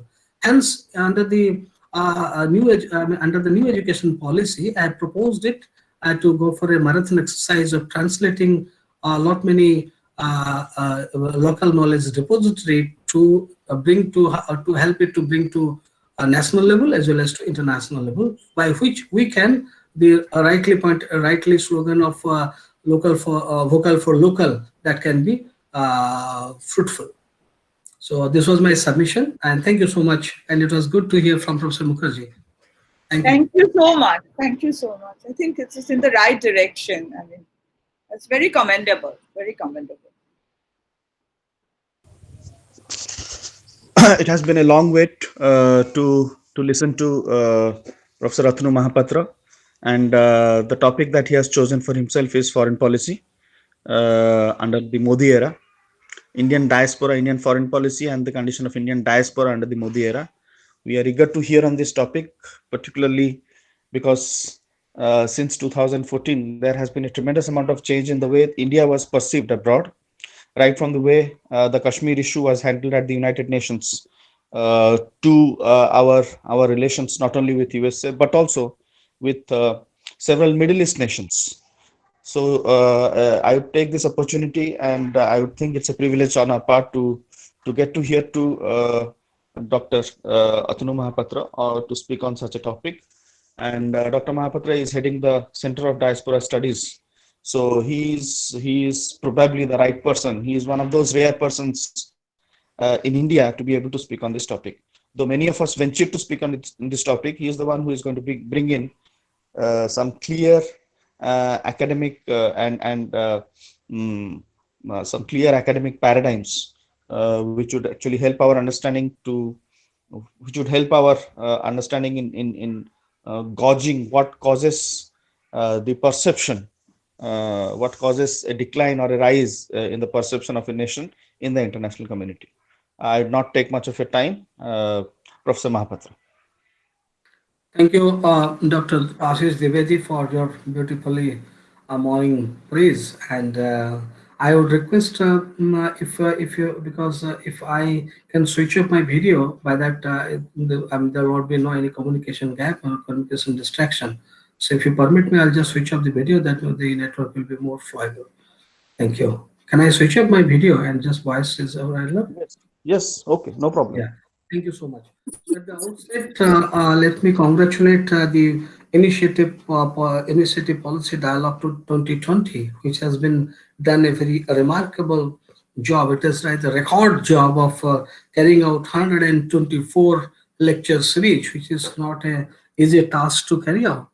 And I'm quite happy whenever I get an opportunity to speak on Odisha. So I do this reminded me of about my belongingness and feel like nostalgic.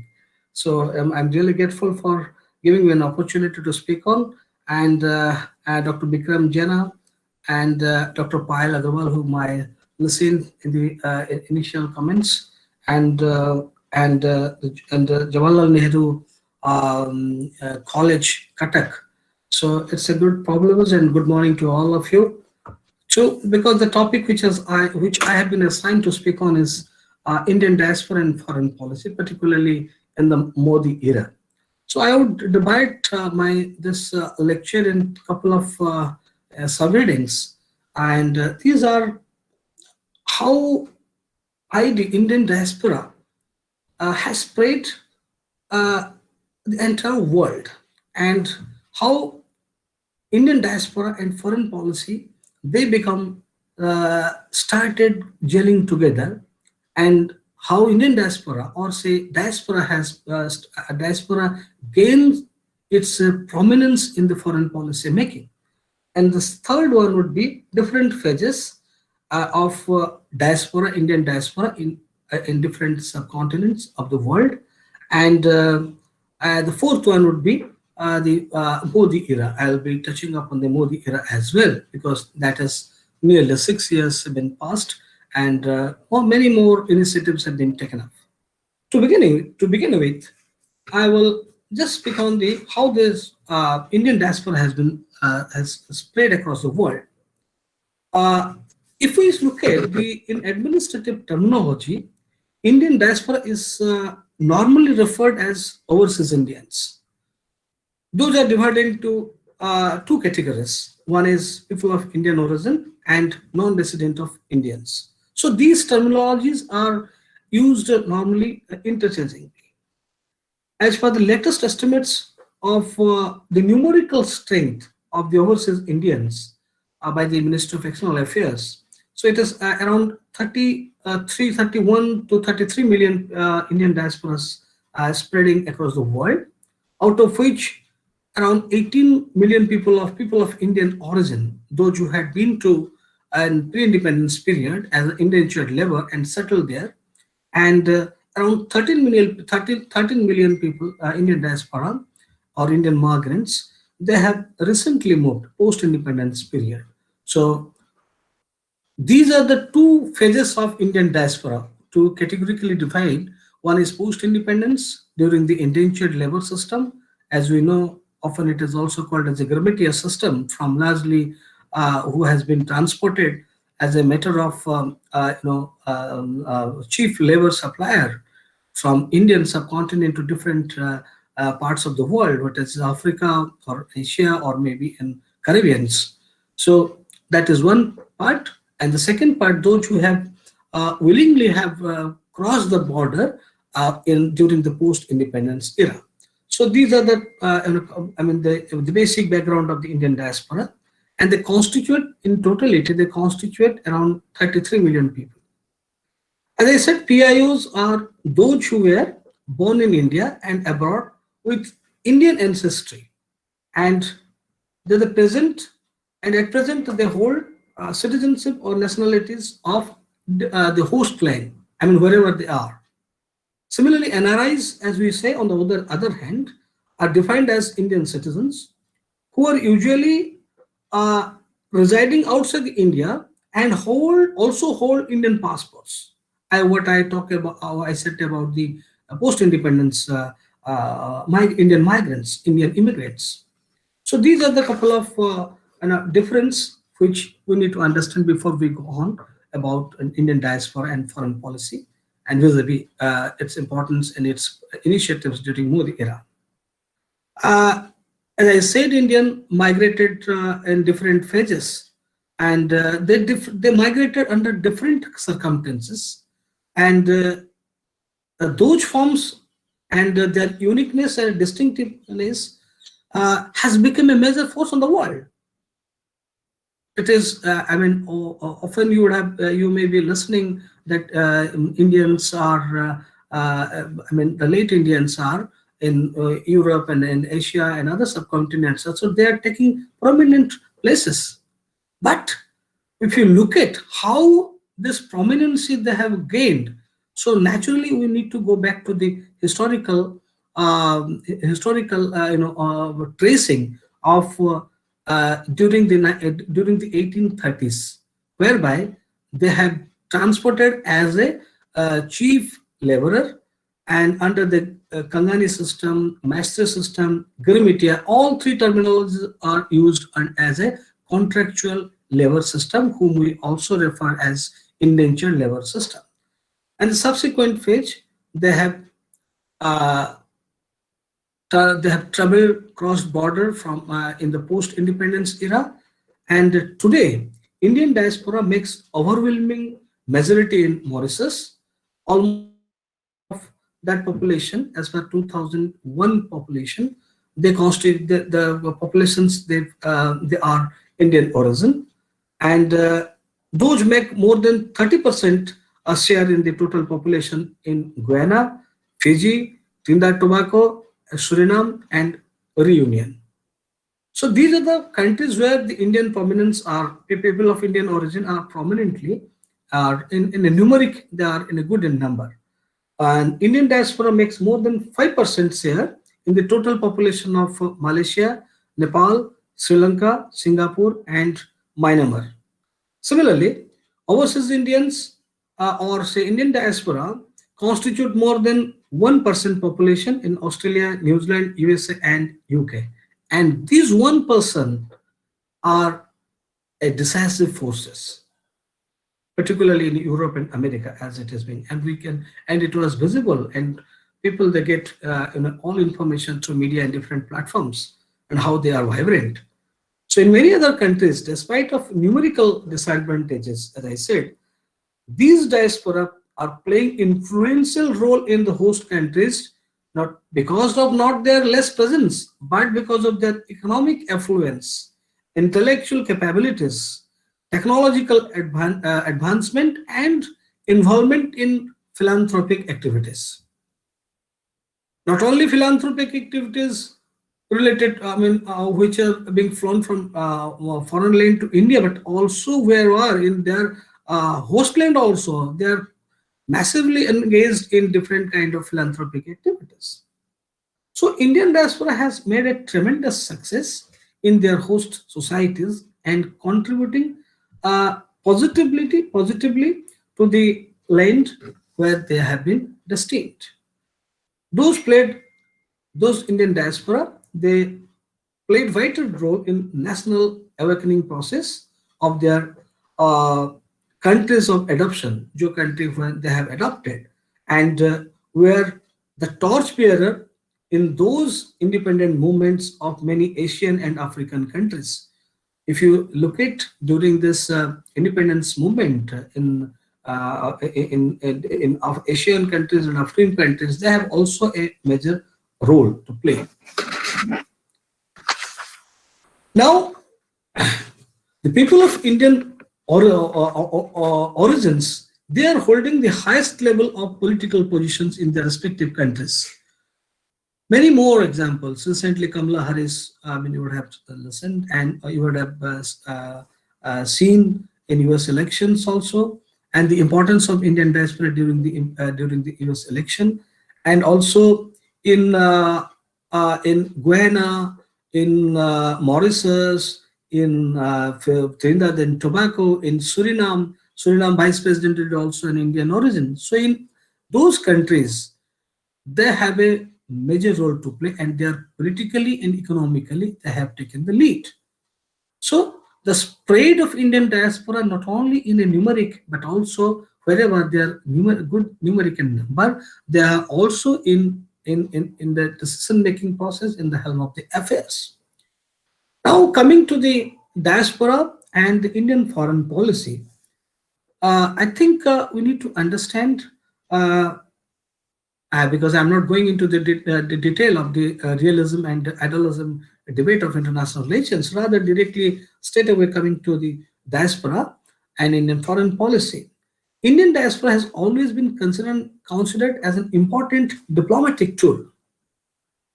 And how this is to connect with other nations through intermingles in the socio-cultural domain.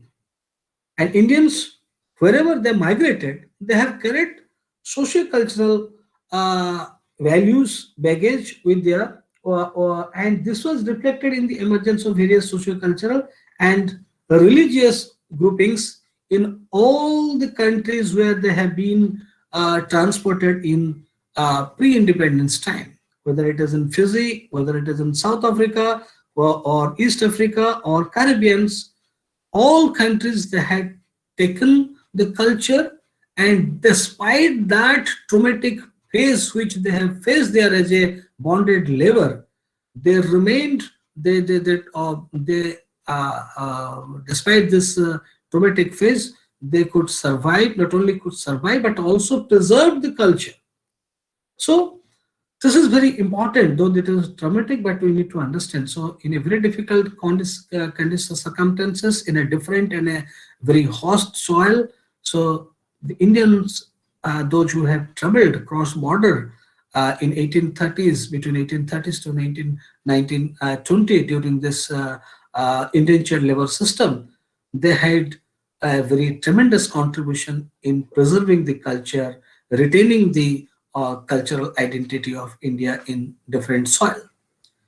Similarly, if you look at Mahatma Gandhi, went South Africa and as a barrister and began asserting against discriminatory policies of colonial government. And he started a movement there. All of us know this, Indian Congress, and I think in May, sometimes in May 1894, 94, perhaps 94, 95, which later became the South African Indian Congress. Similarly, overseas Indians participated very eagerly and enthusiastically in the national movement of India. If you look at London House, in London House was established by Shyamji Krishna Burma, who hailed from Gujarat in 1905, became the pivotal epicenter of Indian revolution in Europe. And similarly, Indian Independent League and Ghadar Party was formed by the overseas Indians in American continent also. And lot many such small big organizations during freedom movement, freedom struggle, and from the different soil, from the abroad, it was also a vibrant movement there in foreign soil. Indian leadership also used this opportunity to engage diasporic community positively and involve them in the process of independence struggle. If I remember correctly, in the annual session of Indian National Congress, Indians abroad were frequently discussed. In 1900 or 1901, Mahatma Gandhi joined Kolkata session of the Congress, whereas he moved a resolution, on problems of Indian community in South Africa. And on the advice of his political guru, Gopal Krishna Gokhale, and he returned India in 1915 and become synonymous to Indian national movement. Thereby, the Indian national movement has a sea change. So, in nutshell, Indian diaspora was an integral segment of national movement of India, because I am drawing this Indian diaspora contribution from the national movement perspective. By that we can have a backgrounder of their contribution and their importance in the foreign policy making. So Indian diaspora was an integral segment of national movement in India. However, after attainment of independence, there were massive changes in foreign policy preferences and priorities with regards to overseas Indians. And this can also be studied in three broad phases, as I said. First phase of Indian foreign policy and diaspora can be seen as a period of active disassociation or ignorance.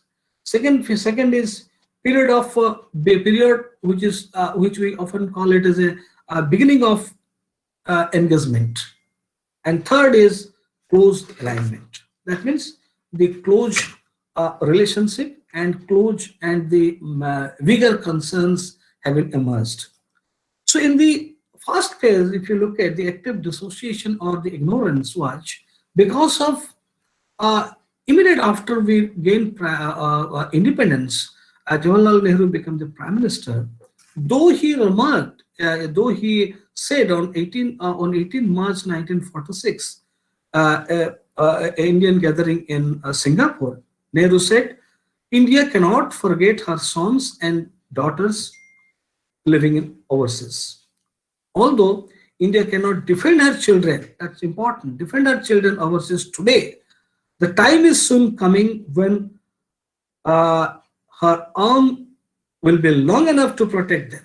Meaning, so now Nehru had certain concept. Of course, Nehru was a great visionary, he had some constraint of though he was concerned about the diaspora, Indian diaspora living abroad, but he categorically mentioned, though we are helpless today, but time will soon come, we will spread our arms to help as much as possible.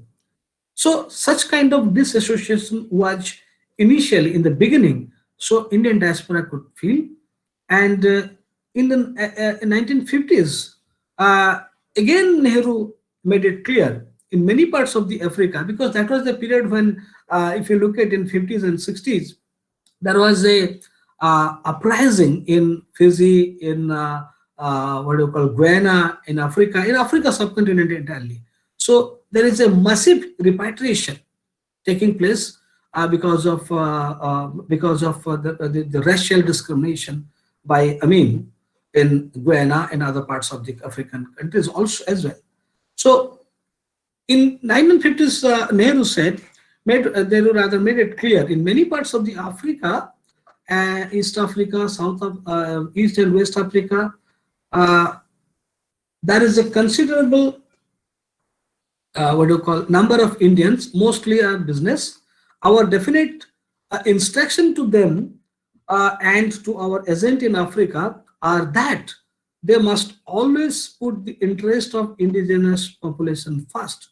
We want to have no vested interest at the expense of the population of those countries. Yani, what he referred is, wherever the Indian diasporas are, they need to respect to their host land and the government and the people where they live by, and coexist with each other as per the requirement of that society and the government. And secondly, the Panchil and the Bandung principles become the major imperatives of Nehruvian origin policy, in which non-intervention in the affairs of other nations were prime in importance. Because we have 1950s, we had already, India had formulated the policy of Panchil and coexistence, and so the similar was also replicated and applicable to the Indian diaspora. Hence, Indian diaspora, they feel somehow they are disassociated. Thus, issues faced by overseas Indians in different countries of Asia, Africa, and Caribbean were largely overlooked. So, Indian diaspora felt somehow victimized during the 1960s, and that was the period when, if I remember correctly, various occasions, the policy of Burmanization, now it is Myanmar, followed by General Nehru issues of citizenship in Uganda, expulsion order by the Salja, so, and in Mozambique also, and such kind of discrimination, such kind of atrocities were there, whereby India was helpless because of such a non-existent of the policies. And the Nehru period saw the suppression and subjugations and marginalization of the Indian diaspora globally, because Indians had with a few expectations and minority status as well. And India did not have such active policy on diaspora.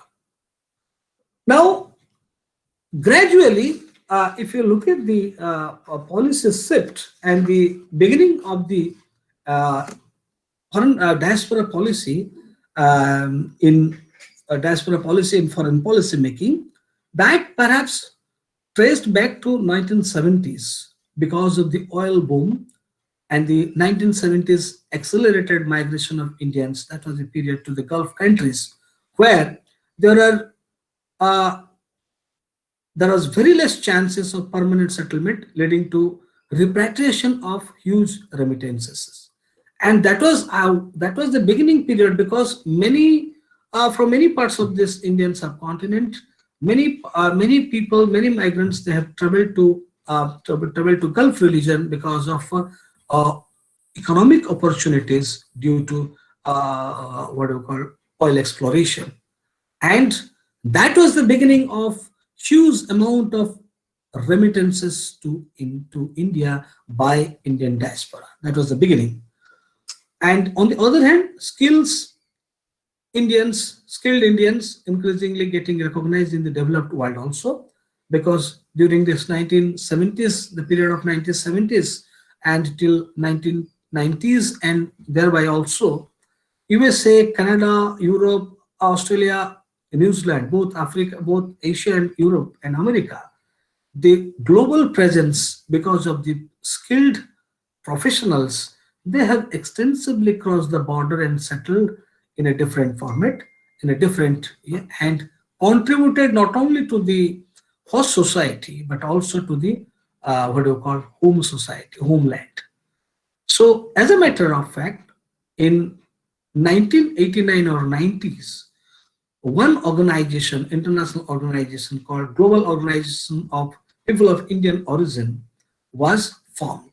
And in the first convention, I'm pointing out the issues. In the first convention held in New York, they passed 23 resolutions whereby people of Indian origin card and dual citizenship for NRIs and PIOs from Government of India was a major concern.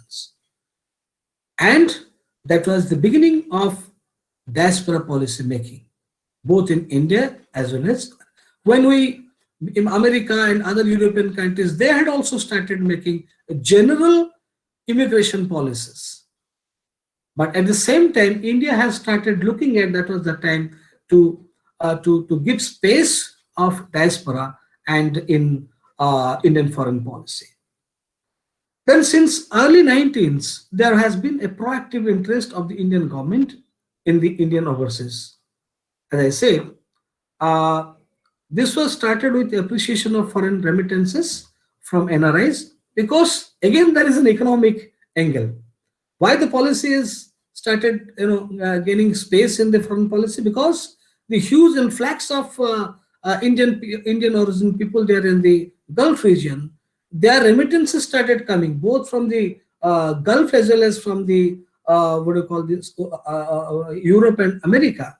And as a result, there are some, on the basis of economic remittances, some policies were formulated and started to get a space in foreign policy.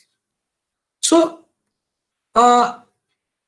this was the phase after the nuclear test in 1998 to overcome the foreign exchange crisis. This is a very important phase of Indian diaspora of India.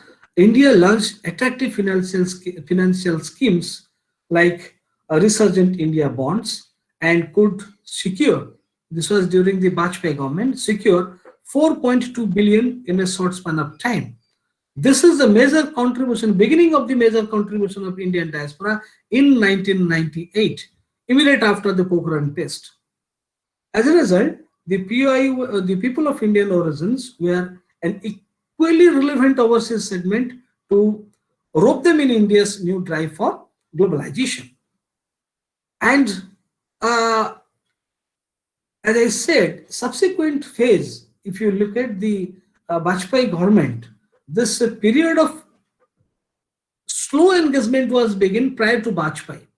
But immediate after, as on the the diaspora movement went on to different parts, whether it is in USA, America, or in the Gulf or any Asian countries. So gradually, the importance are on the pressures. They have pressure was built up, and the major landmark is the Resurgent India bonds, whereby $4.2 billion was accumulated from the overseas Indians, and subsequently, but that was the then Prime Minister Atal Bihari Vajpayee could realize the strength and opportunities of Indian diaspora, and as a matter of fact, as a matter of principle, in immediate after this, Atal Bihari Vajpayee, under the leadership of L.M. Singhvi, constituted a committee that is called L.M. Singhvi Committee on Diaspora, high-level committee, which prepared extensive report and submitted to Government of India.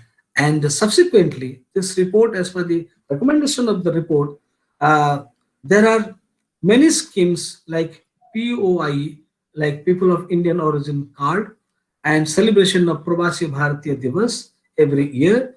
Then Pravasi Bharatiya Samman Award. These kind of incentives and attractions and dialogue and interaction and interface was started in 2003 onward. So this is the beginning, and if you look at the close alignment, immediate after this Pravasi, what do you call this committee constituted, this first Pravasi Bharatiya Divas was celebrated in 2003, and many delegates across the world, whether small or big, they had attended in Vigyan Bhavan, and Government of India also confers Pravasi Bharatiya Samman Award to notable people of Indian origin and non-resident of India under different categories. For instance, someone whose achievement is in politics or economics or science, whatever the achievement is. So Pravasi Bharatiya Samman Award is a major focus of Indian government. We started during Vajpayee government, and based on the recommendation again on the high level committee, government also immediately issued PIO card scheme and OCI card scheme, and the card provides visa-free access to India. That is more important. There is a visa hassles which become visa-free access to India, with cardholders having many rights like NRIs except voting rights. Except voting rights, the other rights they can enjoy, for instance, what do you call investment and relaxation and other tax benefits also they have. Now to familiarize this Indian origin youth, I mean, now I'm coming how the close alignments are taking place. To familiarize, because youth again is a major component, to familiarize this Indian origin youth with their Indian roots and contemporary Indian government. And the contemporary Indian government has introduced many programs, and the prominent among them is New India program. And this New India program is a 25 days orientation program in which participants, they get opportunity to make a tour for 10 days. Indian origin youth residing different soil, they get an opportunity to travel India for 10 days, primarily to understand the different cultures, values, and ethos and heritage in India. Similarly, people of Indian origins from Grimitious country, like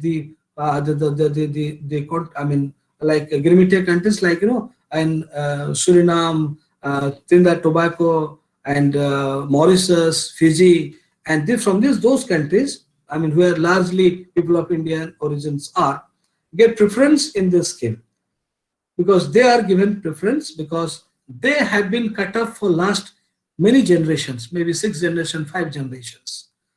So here I will stress one important point, because I just came to my mind to talk to describe. When I was in Mauritius and also in Fiji in 2018, the indentured labor system was also, there are more than 3,000, 5,000, 3,000 to between 5,000 Odias. They have also traveled as indentured labor to Mauritius, and some of them had also traveled to Fiji. When I was in Mauritius, one person came, and one person, he is Ramrup Jagannath. She came to me, rushed out to me when I was at a conference, and he said, "Sir, I heard you are from Mohapatra title and you are from Odisha." Yes, I am from Odisha. And he showed me, I was astonished to see, he showed me one old, different, though I could understand some, it was a red inked Odia, like we used to write in those days, like in the palm leaves, the letters. So it was written, though I could read something, but it was not properly readable because I didn't know that lipi also.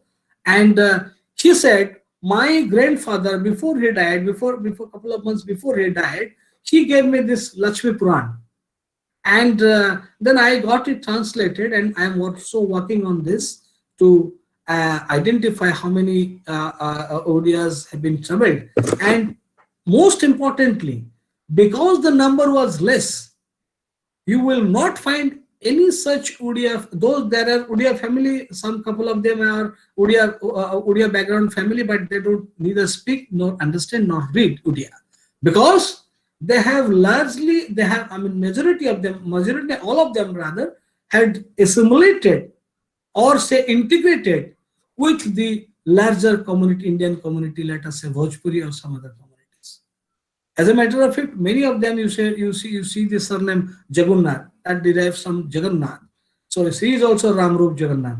And under this scheme, this gentleman had come to India 3-4 years before, and he could trace his route from Jajpur, a small town, a small village of Jajpur. Though there was no such ancestral property, there was no such any link or any sort of what do you call land or any house. Only he could see the ancestral what do you call the areas, localities.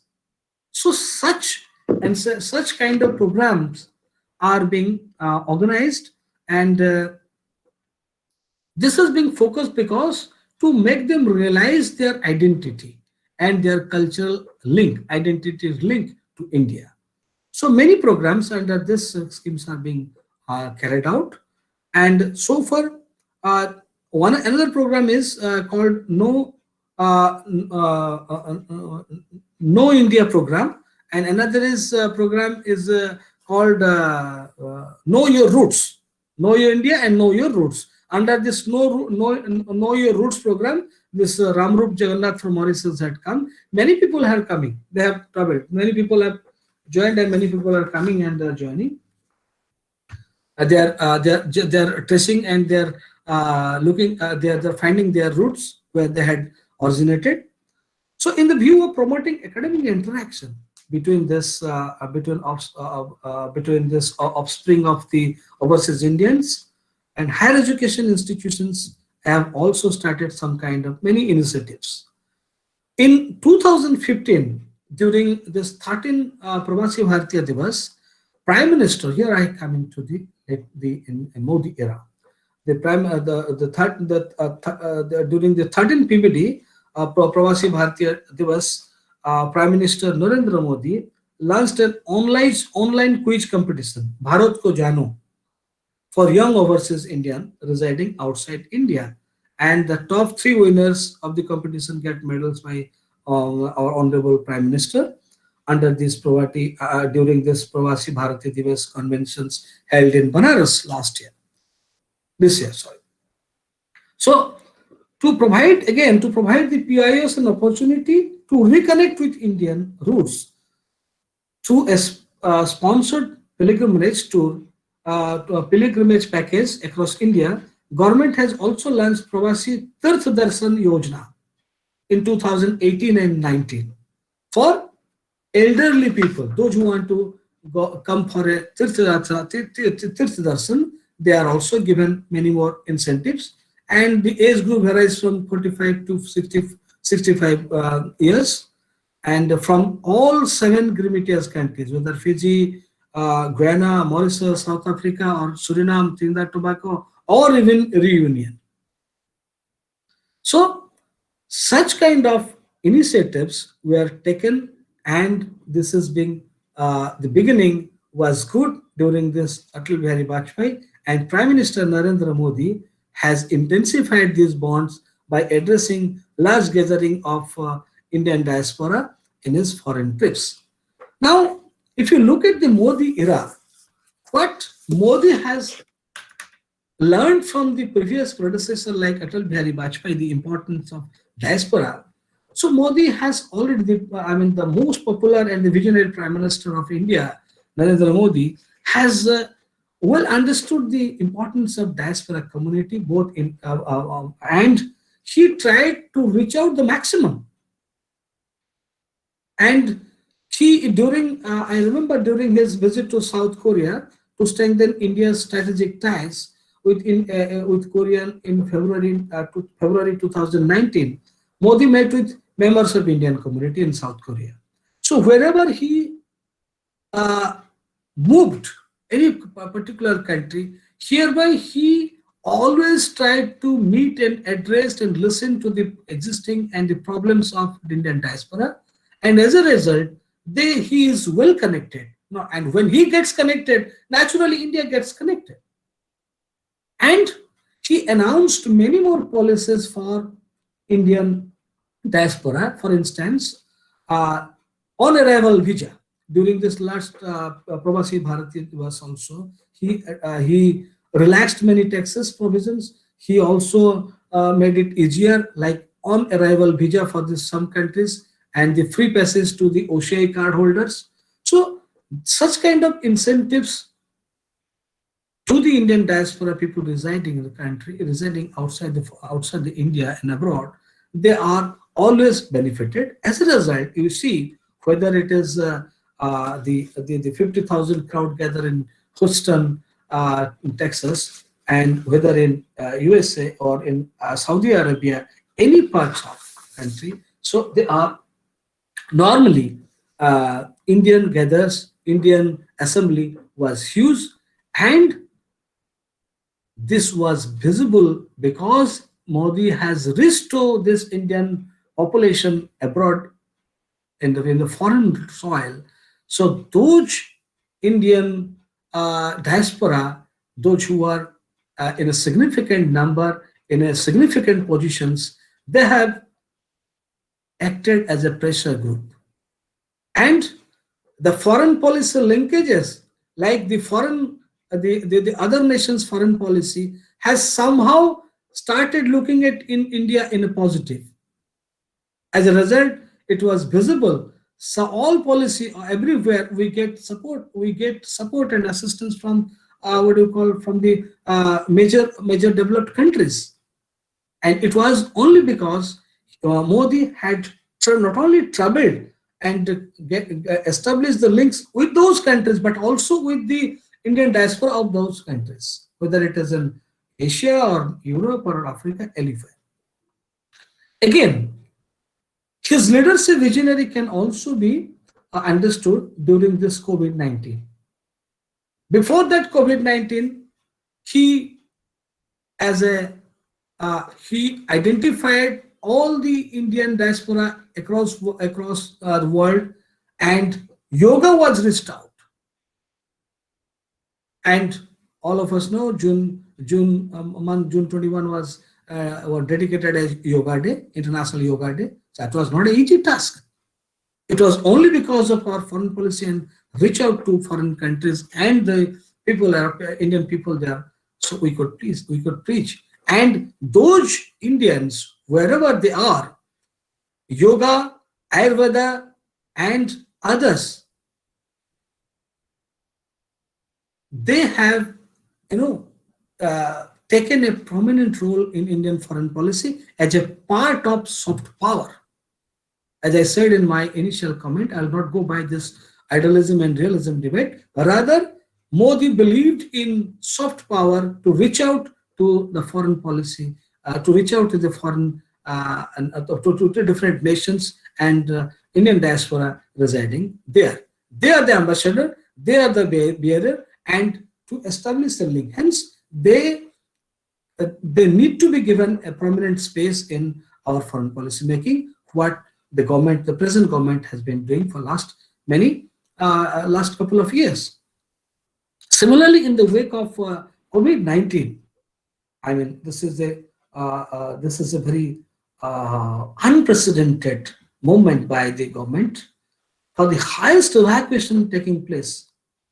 Because of the Indian immigrants, Indian diaspora was trapped in all over in different parts of the world.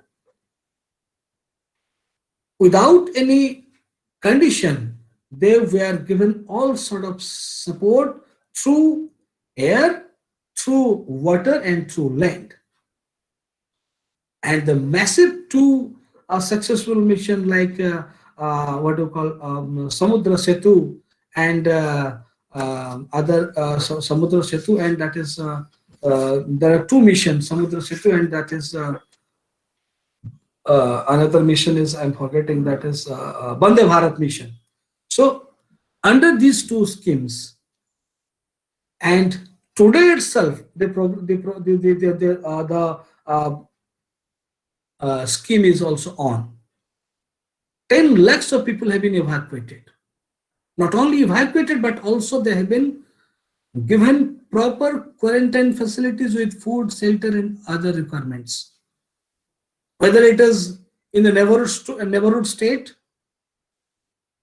like Bangladesh, Sri Lanka, and other parts. So wherever Myanmar, so wherever it was required, so through land, through water, and through air, massive repatriation has been taken place, and government of India has successfully evacuated more than 10 lakhs. So we talk about the internal migrations here. That is, of course, a problem. But as far as international migration, particularly Indians in abroad, and when they are stranded, the standard citizens in abroad, of Indian citizens in abroad, so Modi has successfully demonstrated not only the leadership but also good governance. So look at the diplomatic engagement, because only from one country they have not been evacuated. Rather, this evacuation process has been taking place from the different parts, but from many countries, from Europe, from Asia, from America. So this requires active diplomatic engagement and active bureaucratic engagement, active implementation of the program immediate, because such a very panic situation, people are waiting for years. On the contrary, if you compare to any other countries, so India perhaps could be the best evacuator so far, and that was a very unprecedented move by the present government, and I think Narendra Modi has done a wonderful job. And this eighth phase is still on. Eighth phase is still continuing. So the process of Indian diaspora in the beginning, which was ignored or dissociated, which was of late began in the 1970s. Subsequently, in early 90s, it was active engagement started during the Atal Bihari Vajpayee, and it was intensified during Modi government. Is well, I think it is well understood, and this active engagement of foreign Indian diaspora, which is the present requirement of the government in policy making, and many such initiatives. Yes, I forgot to mention about one thing. And during Modi government, Vajpayee government, there was one ministry was created separately, overseas affairs, Indian overseas affairs. Now it has been merged with what you call the Ministry of External Affairs. So the active engagement, the diplomatic ties, diaspora play a soft power which preserve India through different positioning, through different cultural, cultural manifestations and cultural linkages from India, and establish links with other parts, other citizens in different countries. So this is the gateway process. Similarly, the diaspora, those who are in well economically, whether the remittation process or the foreign direct investment. So policies, both economic, political, as well as social policies in foreign policy for diaspora is always an important task, and very carefully it is being done, and rightfully Modi has been doing and showing its concern for Indian citizens living abroad, and this should further accelerate our association with Indian citizens staying abroad, and This would help us to reach out to those nations, and we will build up a good, vibrant new India in coming days ahead. With these words, I think I should stop here, and I think I have done justice to whatever the topic was given to me. Once again, I I thank from the core of my heart, because I was invited to speak on this topic, and Dr. Dwivedi, Dr. Bikram, Jena, and the team, and particularly Initiative Policy Dialogue 2020, and also Jawharlal Nehru College, Cuttack. So I was little feeling nostalgic, but when I spoke, I think I don't know whether it was I have done justice to what I was given to. So this is what from my side is. So I'll stop it. Thank you so much. Thank you, Professor Mohapatra, for your lucid presentation, and on a subject that is least understood, a rarely discussed topic. And there are no questions from any member of the audience. I just want to ask, from your own personal experience, you must have interacted with a lot of Indian communities who constitute the diaspora. What has been their aspirations? What are their aspirations, or what are their expectations? What are their real expectations from the country of their origin? Can you throw some light on this topic based on your personal interactions with members of Indian diaspora? Yeah, well, because there are two kind of, as I said earlier, diaspora group. One is people of Indian origin, and another is the NRIs. So both have different, expectations and aspirations. The first category, the people of Indian origin, they do require immediate on-arrival visa. Then they do require such kind of incentive, but they can, linked up with their roots. They want to trace their root. They want to invest. They want to visit.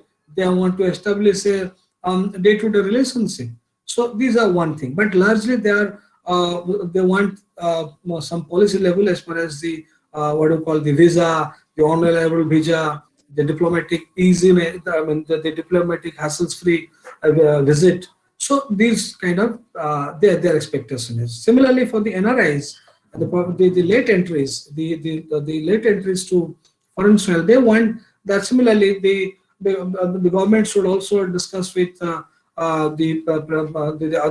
other countries' government for such kind of incentives to be given, though they are given easy visa and other things. But for instance, in America, some relaxations have been given. They have started giving. Earlier, it was very tedious kind of job. In Australia, in Europe and America. So, and also in many parts of Europe. So the European, they want Indian government to have a dialogue and discussion, have a good diplomatic ties for diplomatic and hassle-free stay, and also hassle-free movement.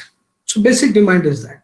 And also investment is always there, is a tax-free and a major FDI's flow is there. So that is always there.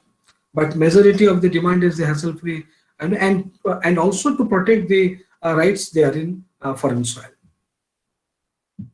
For the NRIs. Yes, Professor Mohapatra, there is a question for you.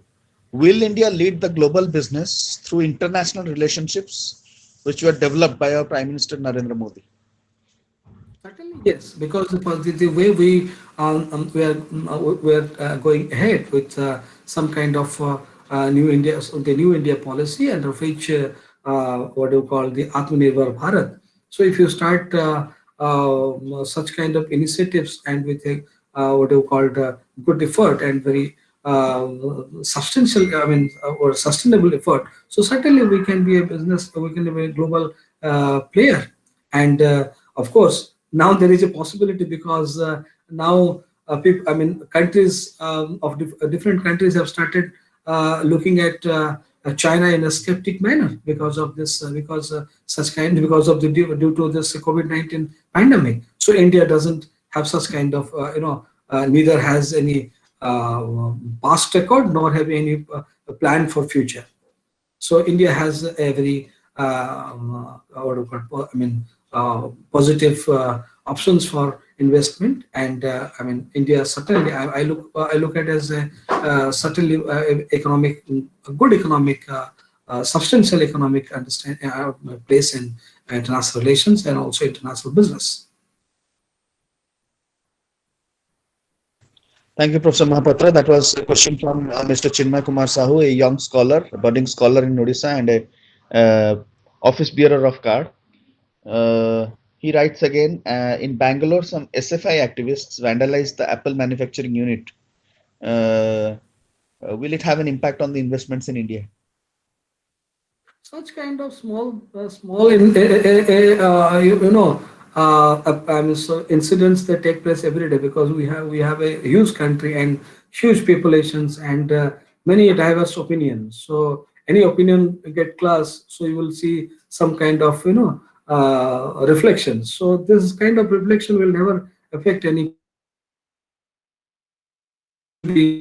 by the administrations.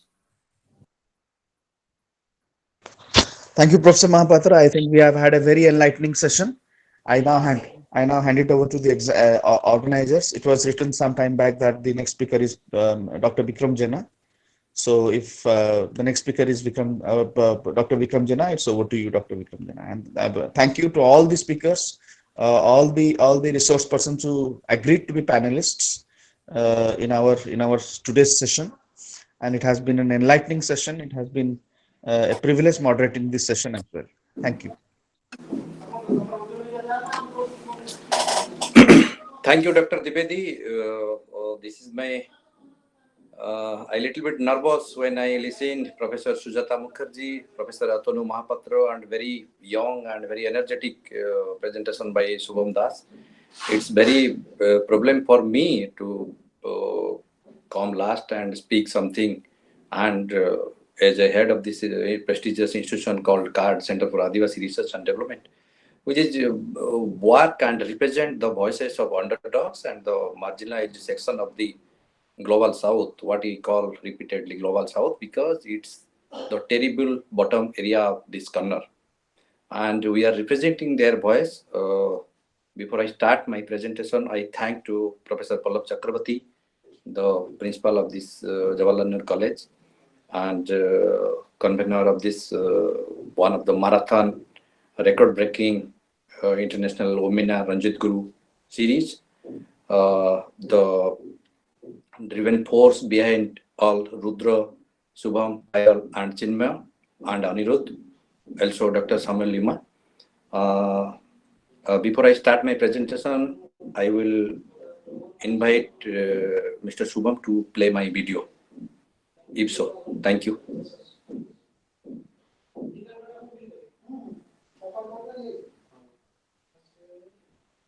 Subham, please play the video for me.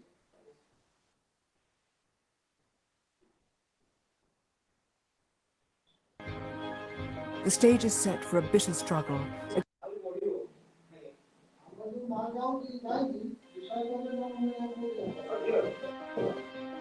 One of India's most remote tribes. A mountain they revere as a god, and a multinational mining company with its sights set on the mountain's sacred stones. The stage is set for a bitter struggle against the backdrop of eastern India's dramatic landscapes.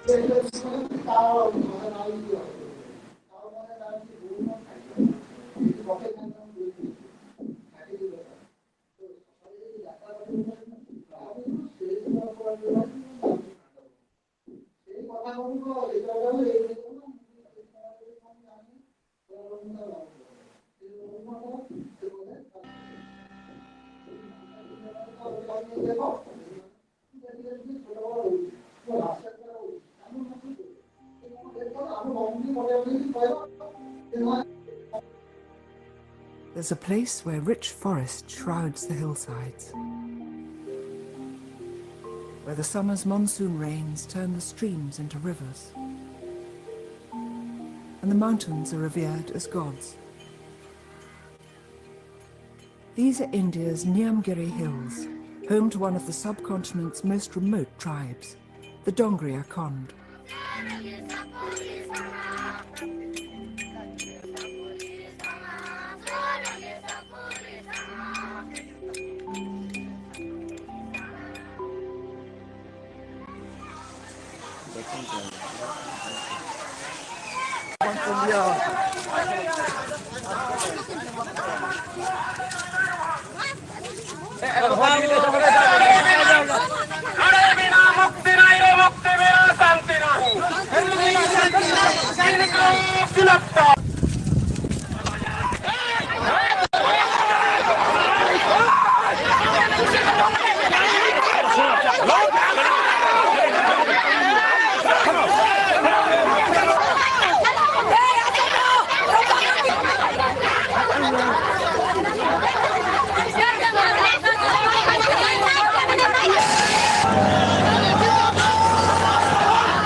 दक्षिण Korea आम भिटा माटी किंपा ने बुलोटी देखाऊ मिछ चाकी अरे रे Nilaj post company फेरी जा दक्षिण कोरिया आम भिटा माटी किंपा ने बुलोटी देखाऊ मिछ चाकिरिया अरे रे नीलज पोस्ट कंपानी फेरी जा दक्षिण कोरिया आम भिटा माटी किंपा ने बुलोटी देखाऊ मिछ चाकिरिया लोटी नेब भाई आम पान धान मा माटी ठारू करी स्थापन लोटी नेब भाई काजू जे सजना सबुले बलोटी काजू जे सजना सबुले बलोट छिड़ाइब आम नड़िया अरे रे नीलज पोस्ट कंपानी फेरी जा दक्षिण कोरिया ये द्वितीय काश्मीरी ढिंकिया भूई लक्षे लक्षे लोक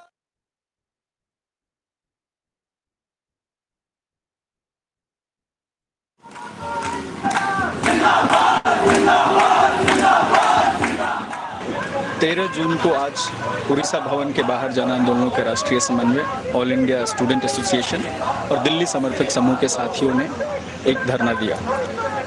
धरना इस बात के लिए दिया जा रहा है और यह तकरीबन पिछले साल में कम से कम 5वीं या 6ठी बार हम यहाँ आए हैं जब पॉस्को प्लांट के खिलाफ चल रहे आंदोलन के समर्थन में और उड़ीसा सरकार के द्वारा किए जा रहे दमन के विरोध में हम बार बार यहाँ जमा हो रहे हैं। अभी स्थिति बिल्कुल भयावह हो चुकी है। जब जवाहरलाल रमेश ने पिछले महीने पर्यावरण की मंजूरी दी तब से उड़ीसा सरकार हर दिन वहाँ पर 20 प्लाटून से ज़्यादा पुलिस को लेकर के जाती है और गाँव वासियों को धमकाती है और ज़बरदस्ती चुपके से उनकी ज़मीन अधिग्रहण करती है। एक तरफ उनको सामना करते हुए बच्चे, औरतें और बूढ़े, स्त्री पुरुष सब लोग जमीन पर लेटकर विरोध कर रहे हैं और इस चिलचिलाती धूप में वो अपनी जमीन की रक्षा करने के लिए बिल्कुल सामने खड़े हैं। दूसरी तरफ जयराम रमेश ने आज ही कहा है कि हमने सिर्फ पर्यावरण की मंजूरी दी है, ना कि जमीन हड़पने की, तो यह बिल्कुल दोहरी बात है। जब उनको मालूम था कि यहाँ पर वनाधिकार कानून के तहत लोगों की जमीनों का सेटलमेंट होना है, तब वो उन्होंने कैसे ये मंजूरी दी? वहाँ के लोगों की पल्ली सभा और ग्राम सभा की अनुमति के बगैर जब उन्होंने दावा किया था कि वनाधिकार कानून का सेटलमेंट होना जरूरी है अभी, फिर भी उन्होंने यह मंजूरी दी। यह बिल्कुल इलीगल है। इस बात की हम धिक्कारते हैं। करेंगे जीतेंगे, इस बार नहीं हम छोड़ेंगे, संघर्ष करेंगे जीतेंगे, इस बार नहीं हम छोड़ेंगे। देशवासियों को भूमिहीन बनाने का सिलसिला जारी है, बहुत विरोधाभास है। कम से कम इस देश के अंदर पोस्को ही नहीं, तमाम जितने भी आंदोलन चल रहे हैं, जहां जहां जमीनें हटती जा रही हैं, जब तक देश में भू अर्जन कानून 1894 को रद्द करके नया कानून अस्तित्व में नहीं आ जाता है। होश में आओ, होश में आओ, नवीन सरकार होश में आओ।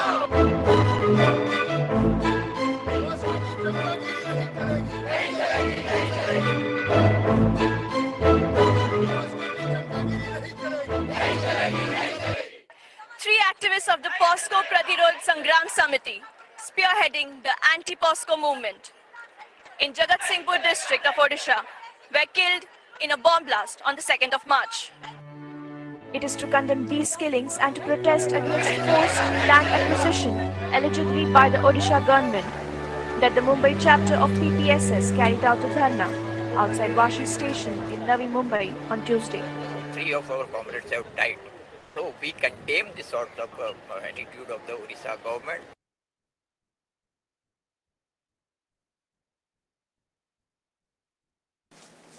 Please start my presentation. Dr. Subham, please start my presentation here.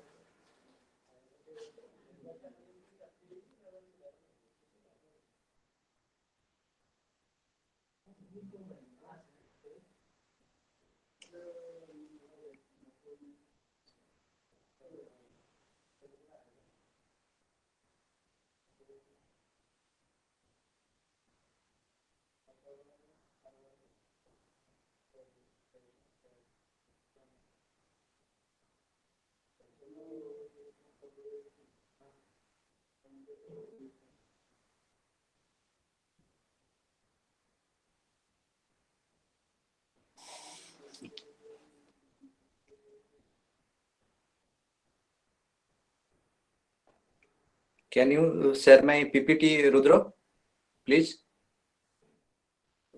Dr. Jena, it is already shared. You can start your talk. Thank you everybody who connected from the globe with us. This is the Ranjit Guru Memorial International Webinar. Thank you for all the technical team. Thank you to the college. Those are not visible and the driving force behind the international webinar. And a big thank you to Google and YouTube. Both are supporting well as monitoring this entire session, and we are getting a certificate by YouTube for the highest solved minutes academic discussion in the 2020 era. When I start my presentation, I would like to dedicate this presentation to the global pandemic troubled people, and also like to dedicate this presentation to the primitive tribe of the globe. Next slide, please. As I mentioned here, my today's topic is challenges to vernacular democracy. Why I choose this topic, I will come to this point in later in my next slides. This is a presentation about to understand the theory. Theory means the LQ, M square, C square. What? 3L or LQ, land, labor, and leader.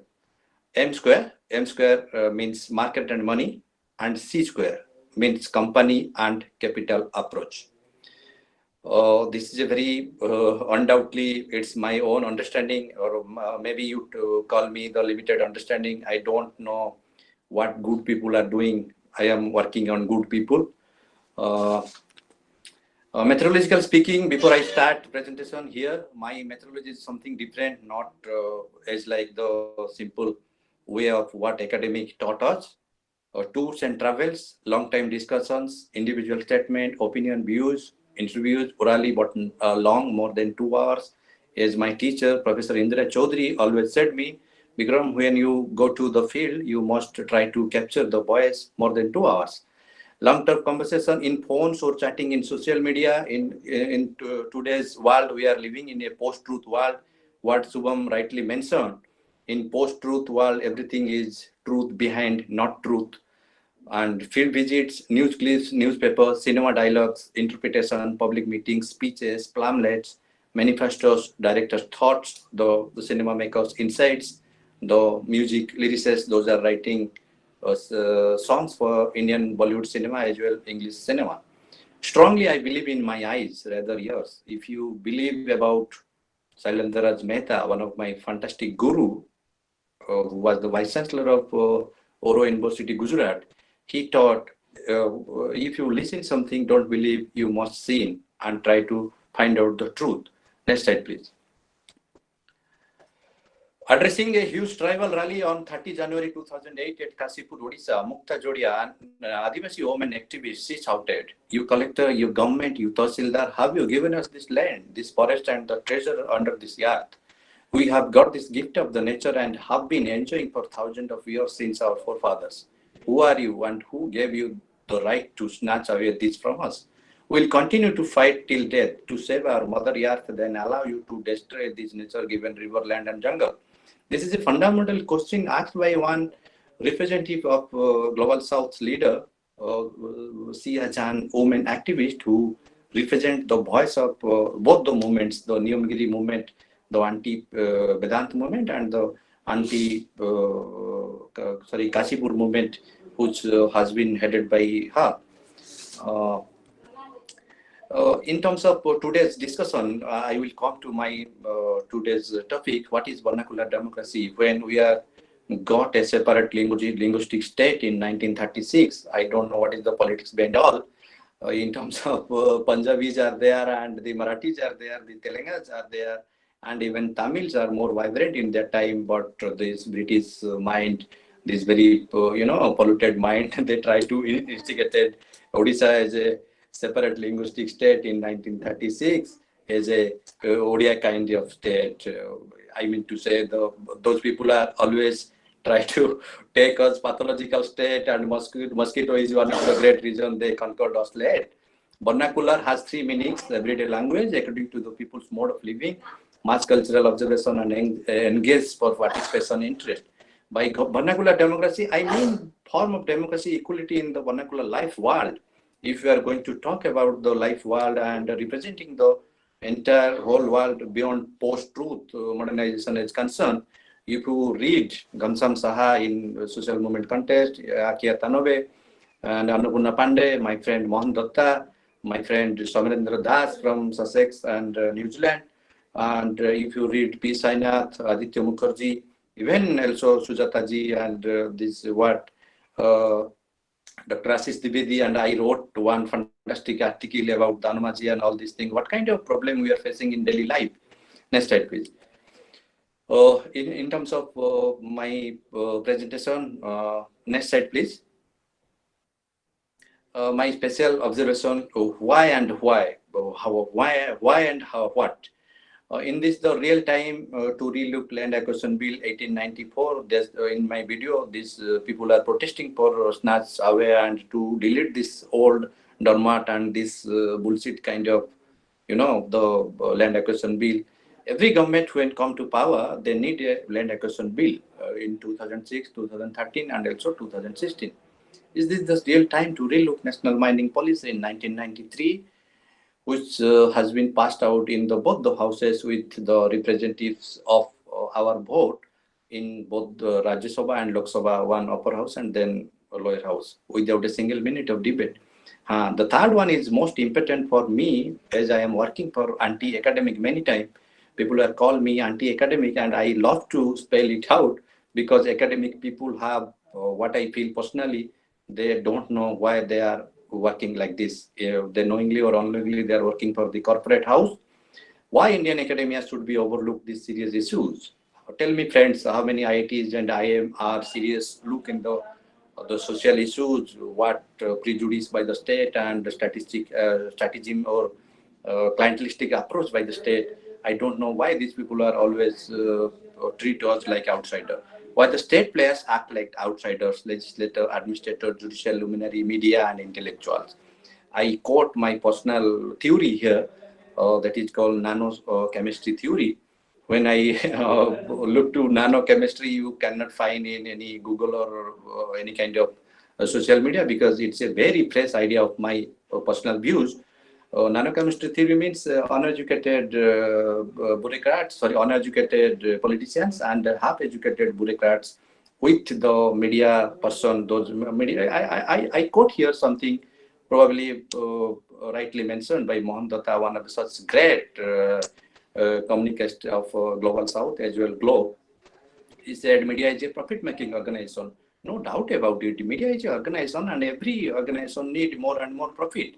Subham rightly asked today in early first session, media is Bikau kind of thing. Media can Bikau. Why not Bikau? Because if some organization run behind money and he try to impose their money in terms of their own idea and try to mobilize their perception, nothing wrong in it.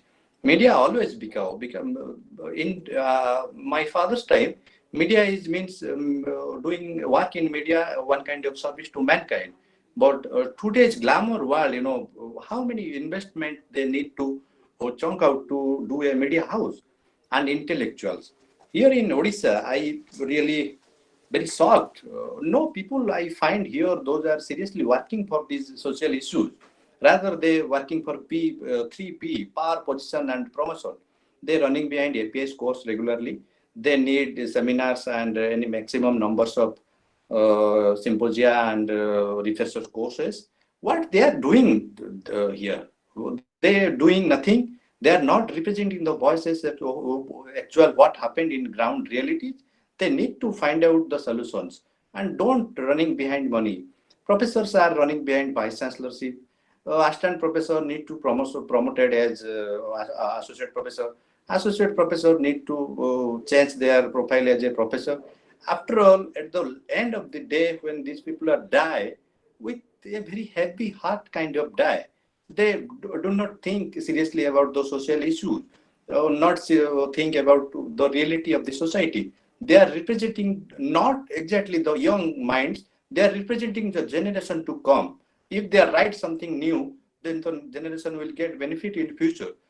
Why we are doing this Ranjit Guru International National Memorial here? Because we need to seriously think for the next generation. Those are still not come yet. My next slide, please. Here is my first video footage, which was about Vedant issue. Vedant was a multinational company. He want to set up a industry over Niyamgiri Hill, one of the most bottom area of Global South called Kalahandi district in the Lanjigad block. Where significance of this geographical region? It's a fantastic place of this Global South with a vast natural resources, and the aluminum he want to establish a aluminum plant there to look. If you understand in terms of a new kind of vernacular thought, that is a thought called mafianization. Mafia people are now operating this particular sense of liberalism. The Dongri account in southwestern Odisha, in one of the India's so-called particular vernacular tribes groups, they retain worldviews and practice that go back millennia and embed forms of knowledge and relationship with nature that have been lost to many of so-called civilized people. People are living in Bhubaneswar with very fantastic life. They don't want to think seriously about their own citizens, that is called Odia citizen. You can call it Odia nationalism, but we are think them they are backward. They recognize everything that the Indian state and urban educated folks would call backward. I don't know what the so-called backward is. Everything. If you ask me who is a backward, I preferably say everybody backward besides the tribals, because if you go to the fields and try to mobilizing or try to ask them what is pandemic, these people are laughing because they don't know what is pandemic, what is corona, what is COVID, everything. They live happily in the forests, and forest is a fantastic place for live. If you ask me, you want to live in a forest? Yes, obviously I will live happy to live in forest, because I spent half of my life in Koraput district. What Koraput? Koraput is very popular, known for Naxalbari and Naxal movements. Why these people are struggling for this? If you snatch land, they definitely rebel to protest their rights to save their motherland. Nothing new in it. If you read Charu Majumdar, one of fantastic brains India ever have produced, Charu Majumdar said many times, land is a fantastic mother for them. Also, one fine observation during my field visits, Kuni Sikoka, one of very like-minded people who headed the Kasipur movement, she said, we don't want to read Odia language or English language. If you read Odia language and English language, then we are probably became the gulams of this company. If you learn our language, then we are the owner of our land. Such a wonderful question she asking. And why the academicians, bureaucrats and politicians, they cannot simply answer the small emotional question. My next slide, please.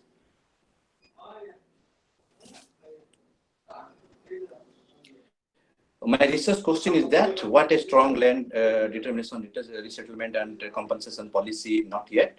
What not a Adivasi friendly and pro-people industrial policy here in Odisha? Why not stop marketization? That is called corporate interest democracy. Why not development a free thinkers group to help the state for governance? Why not people are asking to particular the group of or bench of scholars, those are working for global perspective and try to motivate all these significant ideas to help to govern government or help to governance. If you read Michael Foucault, one of fantastic philosopher of France, he said in governmentality, if you try to find out solutions, then you must take some help of these particular best minds of the globe. My next slide, please. Please stop me if you feel bored. Please stop me. My objective is to analyze the local level social movements, to understand the voice of marginals from through social media or social movements, what they actually demand through their respective representatives, who represents them, political leader or social leader. I would like to quote here, 21st century always demands for social leader, because we saw maximum numbers of political leader without lacking behind of knowledge, information and particular post-truth narration of the society. You will live happily, then you need to sensitize with the informations every time. Impact of social marketing. This is a social marketing. I know Odia people are quite familiar with this social marketing. Those people are, sells their ideas without any kind of taking profit. That is called social marketing. What card is doing? Card is doing the social marketing network throughout globe. Bring people from different countries, try to ask them what happened there and what we need to develop our own notion of theory to development. That is called 3D effect story. One is duplicate dialogue of development and DQ. DQ meaning debate, dialogue and discussion. You need to debate, dialogue and discussion. Every time when you discuss or debate or dialogue, then you must come into a very strong component of conclusion that will definitely help our young minds. This is a very fantastic slide. This is the Niyamgiri Hill. Dr. Lima is with me and maximum numbers of the villagers there. My guru is there. We are captures not only images, at the same time we are measuring the emotions. What card is doing here? Card is doing to protect their nature, protect their language, protect their culture, and also protect their identity. If somebody asks me why you do so, because it's my individual social responsibility. My next slide, please. This is the local networks of movements. If you read Akira Tanabe, such a very fine, fantastic philosopher produced by Japan. He was working in Kyoto University of Japan. Such networks created new vernacular public arena beyond the channels provided by the existing political parties and the system of representing democracy. Beyond party line and party system, people are united to protest their own right or their own voices. This is not any kind of nexus or any kind of litigacy theory. My next slide, please. This is my own observation when I was doing my MPhil. I got it to in my account according to the research of Kulke and work on mythological approaches. We should understand its very correlation between the tradition of Jagannath and the Adivasis. He is belongs to the Adivasi god with due respect to Jagannath. So he is the most oldest and one of the great god of this world. People are worshipped him, but he belongs to the Adivasi god, and I never ever give our respect to the Adivasis. His province and play with their sentiments. With this note, with the Nilamadhava and Vishwabasu episode from my mythology, you must understand more about Jagannath god. Thank you. Deepening of democracy in Indian from post-liberalism. Particularly the post-liberalism era, there are different social groups and individuals, including Dalits and Adivasis, religious minorities, women, and poor, all participating new ways in India's public life. What you understand in particular 21st century, the post-truth narration is come, and you must know about the political class, political society, political philosophy, everything. Every time when you get or you take money and give your vote, that is not in terms of this public life. Disparities and discrimination based on class, caste, gender, religion still exist, but it is also by means of this multiplex excess of difference that the diverse social groups maintain their unique position and have their voices heard.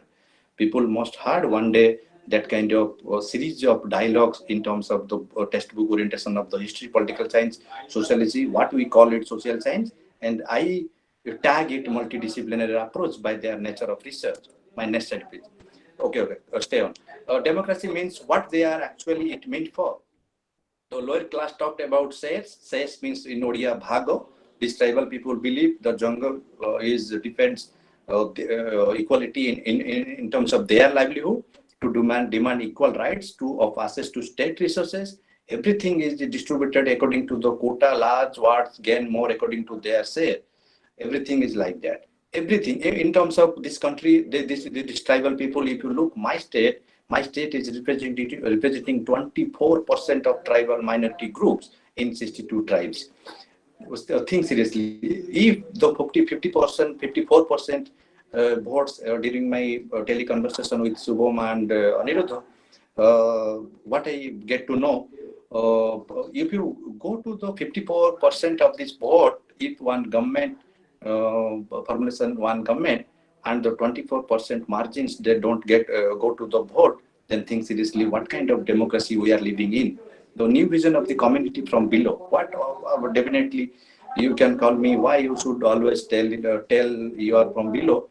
This is a new vision of that community based upon their own ethics that is asserted from below to enable diverse participation with the equal rights. In Bhubaneswar people, they have different right, and in Nyumgiri and Kasipur movement or POSCO kind of area, they don't have any right. The vernacular phrases are used here to legitimize and insist on equal participation and entitlement while recognize difference.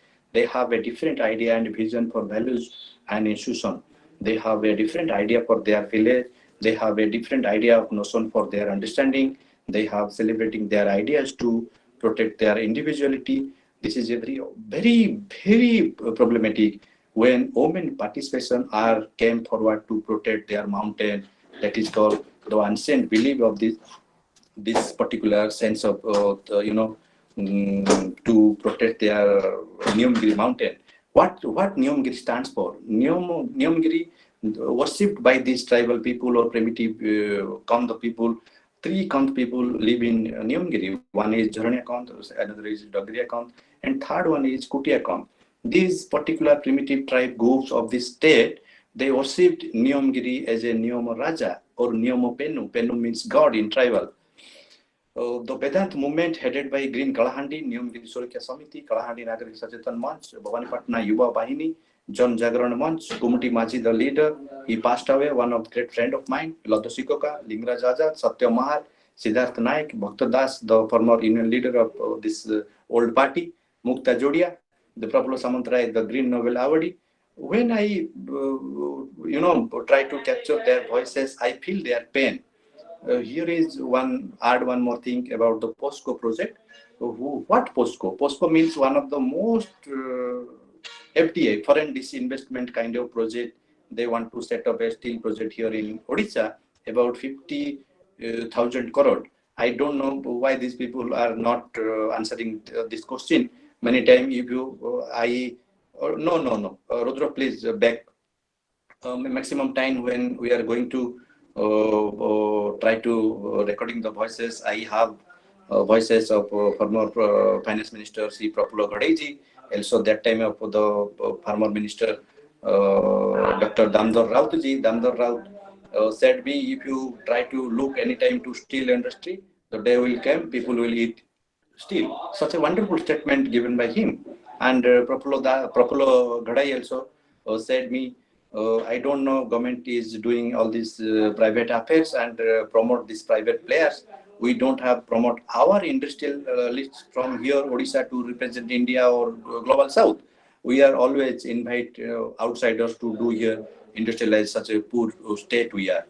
In particular, this slide, here is the dead bodies of Gandhinagar movements, 12 tribal people killed by this state, such a very trajectory, militant indisciplinary activities for global order. You cannot find such kind of disconnect of discomment of global voices. Those are protests, they are land right, and you fired on their chest. Such a very brutally killed by this. I am so sorry to say all these words because I represent their voice. This is my duty to say all these things and inform you all young minds. I know you have quite intellectual audience. You can understand about the next future. What future we are going to?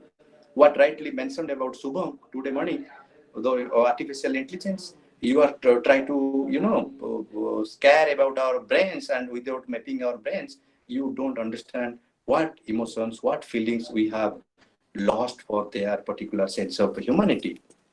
Next slide, please. Next slide, please. This is the translational network movement. Same time when Niyamgiri movement was happening, in particular Niyamgiri Hill, at the same time, maximum number of international activists, they are protecting to the voices of Dongriya Kand of Kalahandi district. They protest, in particular the headquarter of the London, Vedant headquarter, in front of the headquarter office of London. That is the impact of social media. If you connect through social media, then everywhere, anywhere you can connect with these social issues or social movements. That is the new invention of new social. When you read new social movements, if you read Professor Aditya Mukherjee, if you read Professor Ghansam Saha, and if you read Martina Alijatra and my great friend Samarendra Das, you can find what kind of state we are living. My next slide, please. This is a fantastic understanding about infrastructure, health, focus area, livelihood, sanitization, education, social culture, what Vedanta is doing. Vedanta is doing a lot of promoting agency to propagate in terms of their livelihood. And Vedanta is very neat and clean, wonderful company to his agenda for publicity. If you look about the 4P, I repeatedly again the 4P, what 4P means? Publicity, propaganda, promotion, and profit. This corporate agenda, and without understanding the AQ theory, I don't want to here to discuss about more, but they care from their community. They try to bull it out, and then they are saying that they are so caring about sorry, these communities. This is Priyanka Chopra. You quite little bit familiar. She was the Femina Miss World. Once she joined in Kaun Banega Crorepati, headed by Mr. Amitabh Bachchan, such a very fantastic face of as a communication scholar. I must think examples from communication or media. Priyanka Chopra asked by Amitabh Bachchan, Priyanka ji आप तो 40 लाख जीत गए, अभी क्या करेंगे इस पैसा से? प्रियंका मुस्कुराती हुई रिप्लाई दिया, अमित जी मैं एक कलाहांडी है, वहाँ पे कलाहांडी डिस्ट्रिक्ट में एक ब्लॉक है, वहाँ पे बहुत गरीबी और भूखमरी है, मैं उन लोगों को देना चाहता हूँ. Such a wonderful statement given by this lady. I seriously shocked. Nobody was surprised to why she pronounced to that Kalahandi district. He never visited Kalahandi. He never read about Kalahandi. But the corporate funding tried to do many things in terms of this post-truth narration, what we call it, the undeveloped area of this global south. My next slide, please. That is the understanding of new liberal ideology of development. This is the, if you look the chain system, state, civil society and market.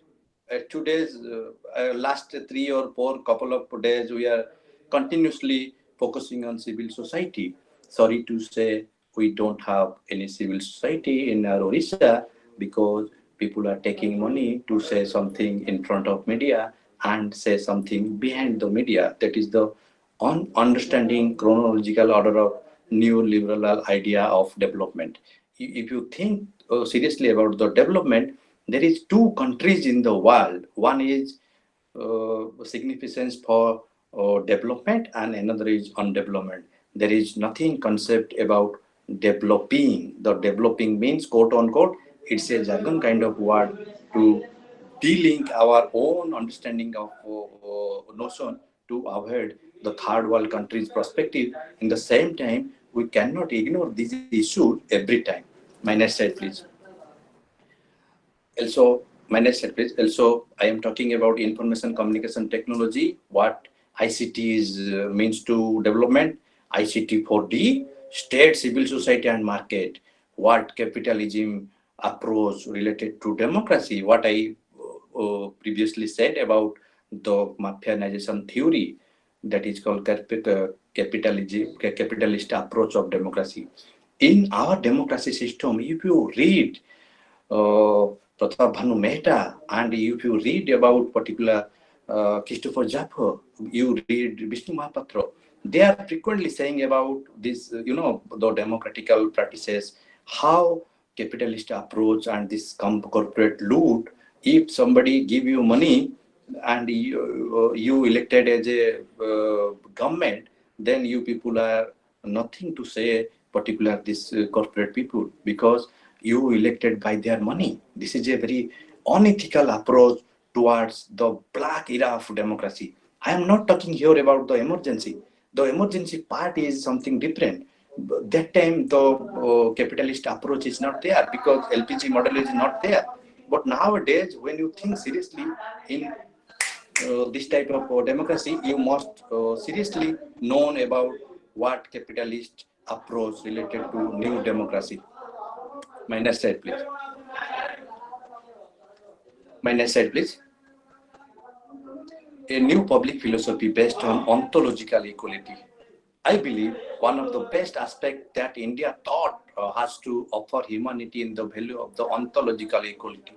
A new public philosophy based on ontological equality that makes possible the flourishing of social and cultural diversity. In what ways in the social cultural diversity connected with the values of ontological equality? It's not my idea. Sorry to say, it's a fantastic idea given by Atanu. He said, if you look the vernacular democracy, you cannot avoid simple the cultural social group of representation of the people that is called ontological equality. My next slide, please. My next slide, please. Challenges to the state, ensuring proper functioning of commission and such other organizations involved in the welfare of Adivasis, bringing that much required change of attitude in the society, which is in turn run towards Adivasi mainstream participation and to be part of societal growth, orienting the society towards the fact that Adivasis are our people, our citizens, and no less human being in the Indian society. Effective use of state machinery for inclusive growth and welfare of the Adivasis, implementing pro-Adivasi legislation and schemes effectively and objectively. How many people are representing their voices in assembly or parliament? People don't aware about how to represent their voices in terms of global south order. because these elected people are always, try to mobilize these voices, and they drag the voices of global south in terms of new liberalization of era. Simply we cannot avoid farmers agitation regularly, but headed by Akshay Kumar, Nav Nirman Kushok Sangathan, one of my state's holistic agenda, represent the voice of coastal belts farmers. They are always in terms of asking policy failure, education, health, industrialization, agriculture, lawyer strike, felt absence of governance, police and advocate war more than 72 days. Media is not follow any ethics or guidance in the Odia language oriented state. This is a very vibrant kind of my observation during my field visits. I asked many victimized people that is serious challenges to the vernacular democracy, challenges to the state. Ensuring proper functioning of commission and such organization involved in the welfare Adivasis. My next slide, please. I already talked about. My next slide, please. Next slide. Next, please. Yeah. Teachers' agitation in our state, nothing new. It happens in regular basis. They simply demand the price hike of their salary. If you go to any school, you get maximum numbers of teachers. They don't want to get proper salary to teach in classrooms. The distinguish and differences salary is one of the major reasons for downfall of our school education. It's very bad. It's a very serious threat for our democracy or vernacular democracy. If you look seriously upon these ideas, you see the day will come people not read exactly one simple sentence in Odia and not even write a paragraph of Odia writing. This is a very pioneering kind of observations in my during field visit, and you need to focus on this particular area. My next slide. I know you people are getting bored because it's a very unethical, my findings. Policy politics in Odisha. How many policies are working in our state? This is also a pioneering threat for vernacular democracy. The Mamata scheme, Janani scheme, Harishchandra scheme, Biju Pakka Ghar Yojana, Biju Swasthya Kalyan Yojana, CM Sadak Yojana, Biju Awas Yojana, Biju Nirman Shramiko Yojana, Biju Surakya Yojana, Ahara Yojana, 5 rupees dalma bhat, dalma and rice. Seriously, people not getting food sufficient to eat. Biju Krushok Kalyan Yojana, Unnati Yojana, Biju Medhabhuti Yojana for scholarship the young minds, Amoga Amo Vikas Yojana, Biju Drinking Water Yojana, Madhyana Yojana, Madhubabu Pension Scheme, and Gopabandhu Jyoti Yojana. If you always, every corner and every part of life you need policy, then how could you go develop? You always, it's my own understanding of a very sincere kind of celebrating ideas. If you look every corner of your life, you emotionally connected with these policies, then the life also depend on policy. You need serious policy to relook and introspect your idea, Odia nationalism. What we learn from this one man making industry called Satyavadi Vanavidyalaya, and the another is Ravenshaw University. How we are downfall day by day because these policies, and particular, I again quote these paradoxical, unethical policies not adopting us to develop. This is a fantastic slide shown by my dear Subham. Janta ki Adalat. This is the Ramdev Baba. No Odia participation from our state attend a single episode showing the identity crisis in national level. No leader. We have not leader, good leader. Those are representing us in national level. Those are pioneering or advocating our voices in parliament.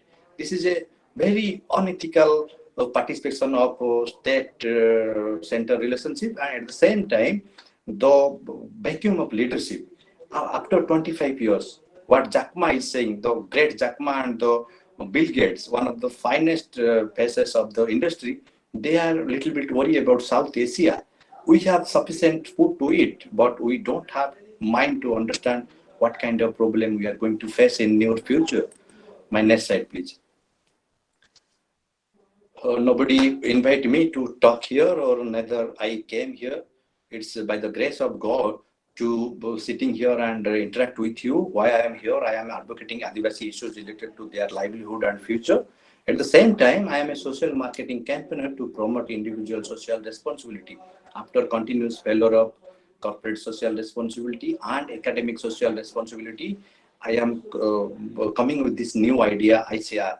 And this ICR project supported by Chinmay, Aniruddha, Kamal, Subham, Payal, and maximum young minds of the state to promote their agenda.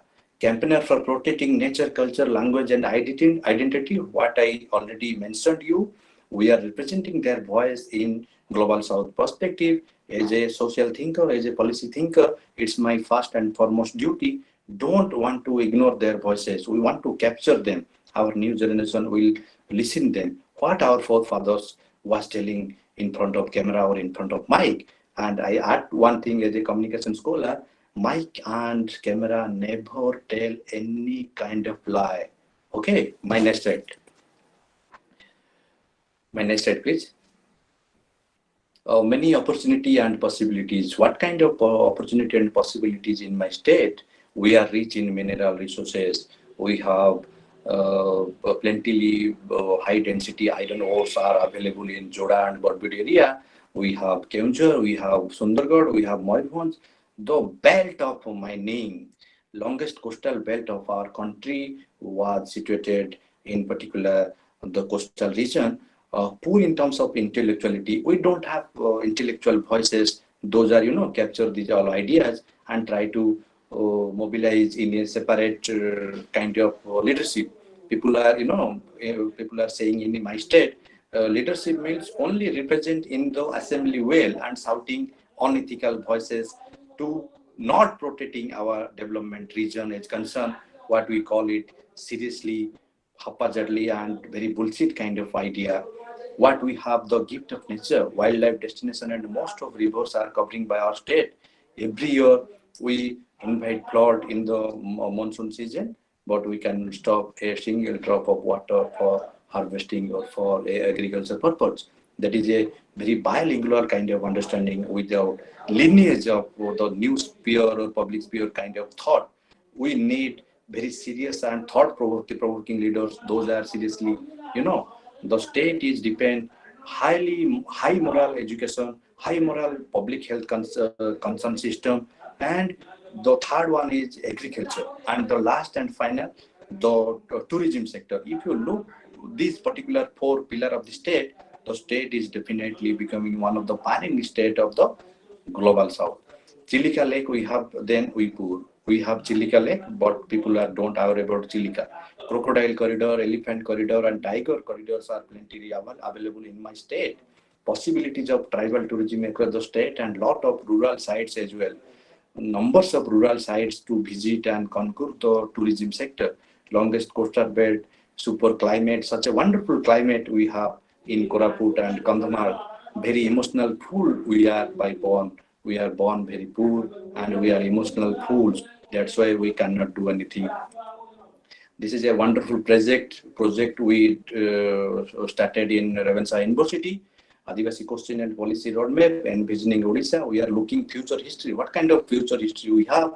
Chandi, Skoda, Kulke, Pandey, and I am a boy. My name probably deleted from this chat group because I have other work, and I personally withdraw my name from this pioneering project, and Professor Priyadasi Karo will now join in this project to academic and enriching and intellectual absence to refill by these fantastic voices.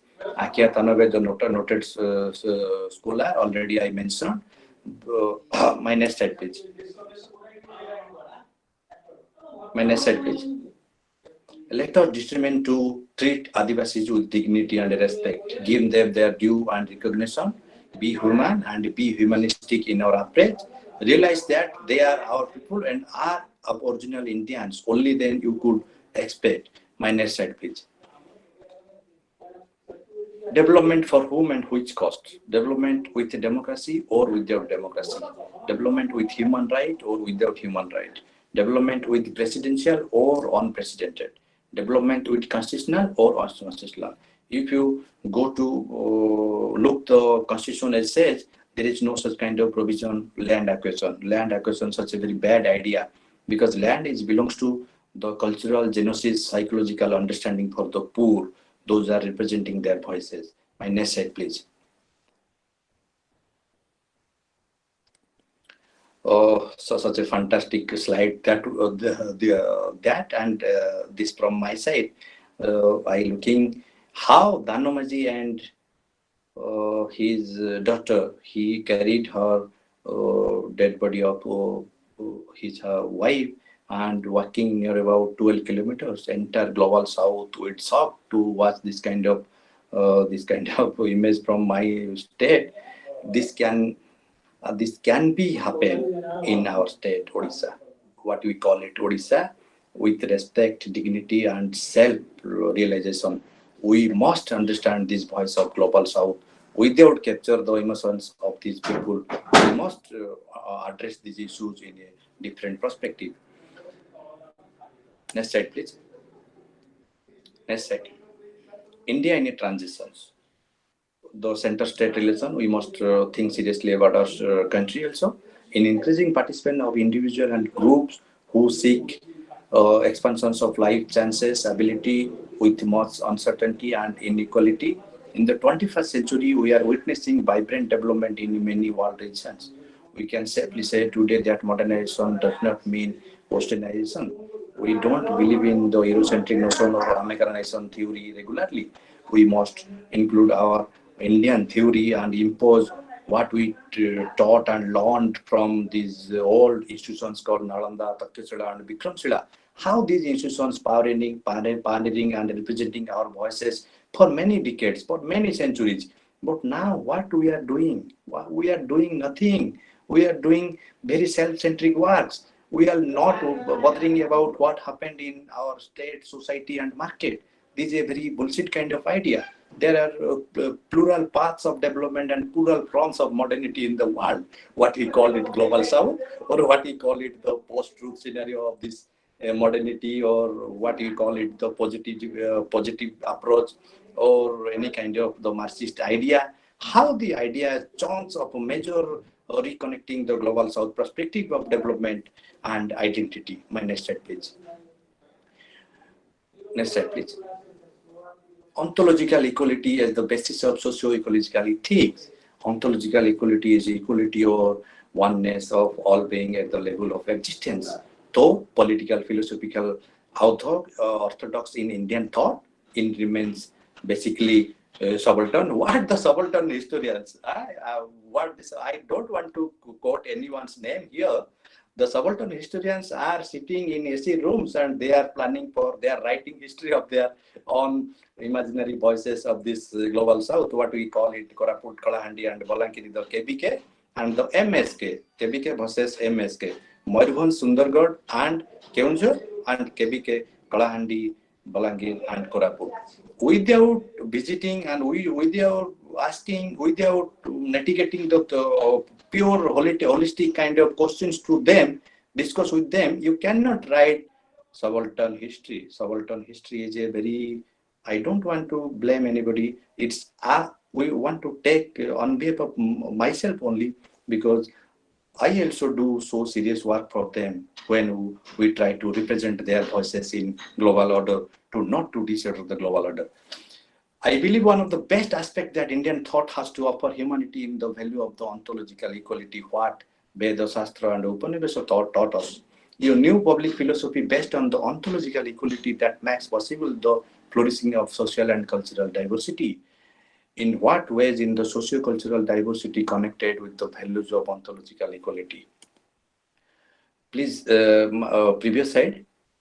The blue one. Yeah. No, blue one. Slide number 37. Slide number 37, yeah. Understanding law and life. Without determining to law and life, we cannot simply answer these questions. How are we to locate this space of vernacular democracy and politics of development? Development is one other reason to represent the voices of marginalized, and democracy is the other side of the coin. Democracy and development both are like husband-wife. We cannot divorce. We cannot understanding through not proper understanding. Relation between promoting life and participation in today's world, what Subham rightly mentioned about post-truth scenario of the world. Law, it concerns the relationship between the sovereign state and individual citizens with equal right. It's a very holistic kind of observation. But interestingly, in India, there are BPL, slums, SST, OBC, religious minorities, and as exception to the rule, what BPL, below poverty line. If you look the family constraint of our state in Odisha, BPL category people are, try to get rice and subsidized scheme. They are showing they are not living in equal joint family. The joint family harmed by this BPL scheme, with due respect to the all bureaucratic, semi-educated people, you don't know what you are doing, what you are sensitizing to just finish our cultural identity or cultural genocide. No rule of law. Individual citizens but vibrant clamors of diverse voices. Subalterns used to be seen as marginal people without voice, but they are raising their voices today with the opening of the pace of vernacular democracy. Such a very fine and fantastic quote by my friend Samarendra Das. He said, I must share his fantastic observation. What Hitler said about Odisha.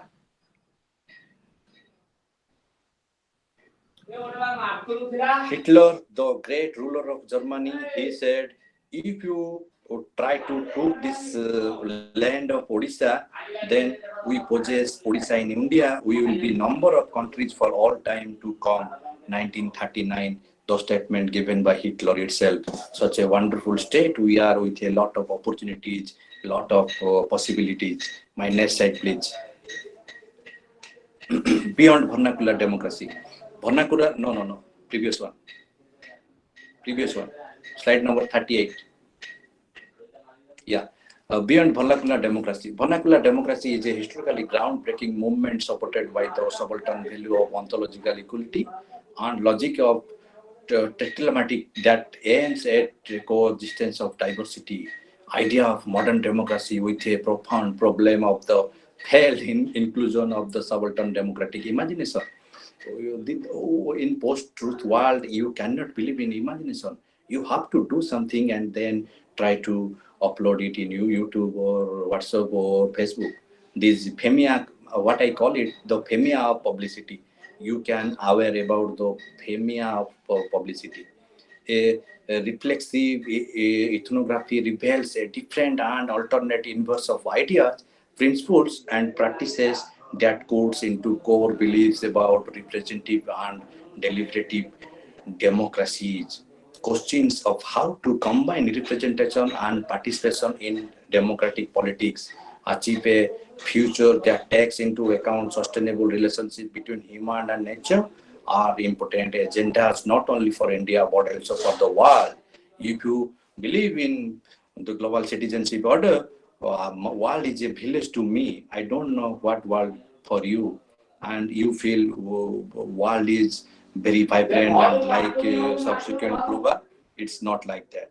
The new kind of democracy does not stop at achieving freedom of individuals. It aims at the coexistence of diversity of beings and the ontological equality of all. That is to say, a world where all human and non-human beings are secured a place for life, and they must feel about the meaning of life impacting world. What our international Women's title? I copied this title, Life Impacting World, from here. My next slide, please. Next slide, please. How to solve these ethnographical and philosophical issues? You need fresh ideas, you need fresh policies, you need fresh dynamic leaders. Those are seriously worried about concerns for their state and represent in the global order. State should focus on land-less industry. Why state always think seriously about land-based industry? State now want to give to Vedant 10,000 acres of land in Puri for Vedant University. Please tell me, my friends, how many areas or acres of land acquired by Oxford? How many acres of land acquired by MIT, Harvard, and Cambridge, if they don't have need more land to sensitize ideas, why this state government need to promote these ideas of development kind of education hub for 10,000 acres? What actually state need to do 10,000 acres for promoting agenda of real estate market or need any educational institution? We can think of pharmaceutical institutions that will very good. IT parks, university institutions, post public policy without debate. That already I mentioned 3D, the duplicate dialogue of development, and DQ. DQ means that is called debate, dialogue, and discussion. Strong resettlement and rehabilitation policy for this new kind of global order. Pro people land acquisition bill, Sabka Saath, Sabka Vikas, control and monitor fake CSR and SCR programs. People are taking money for any kind of project. They don't do much things to for the development of the state.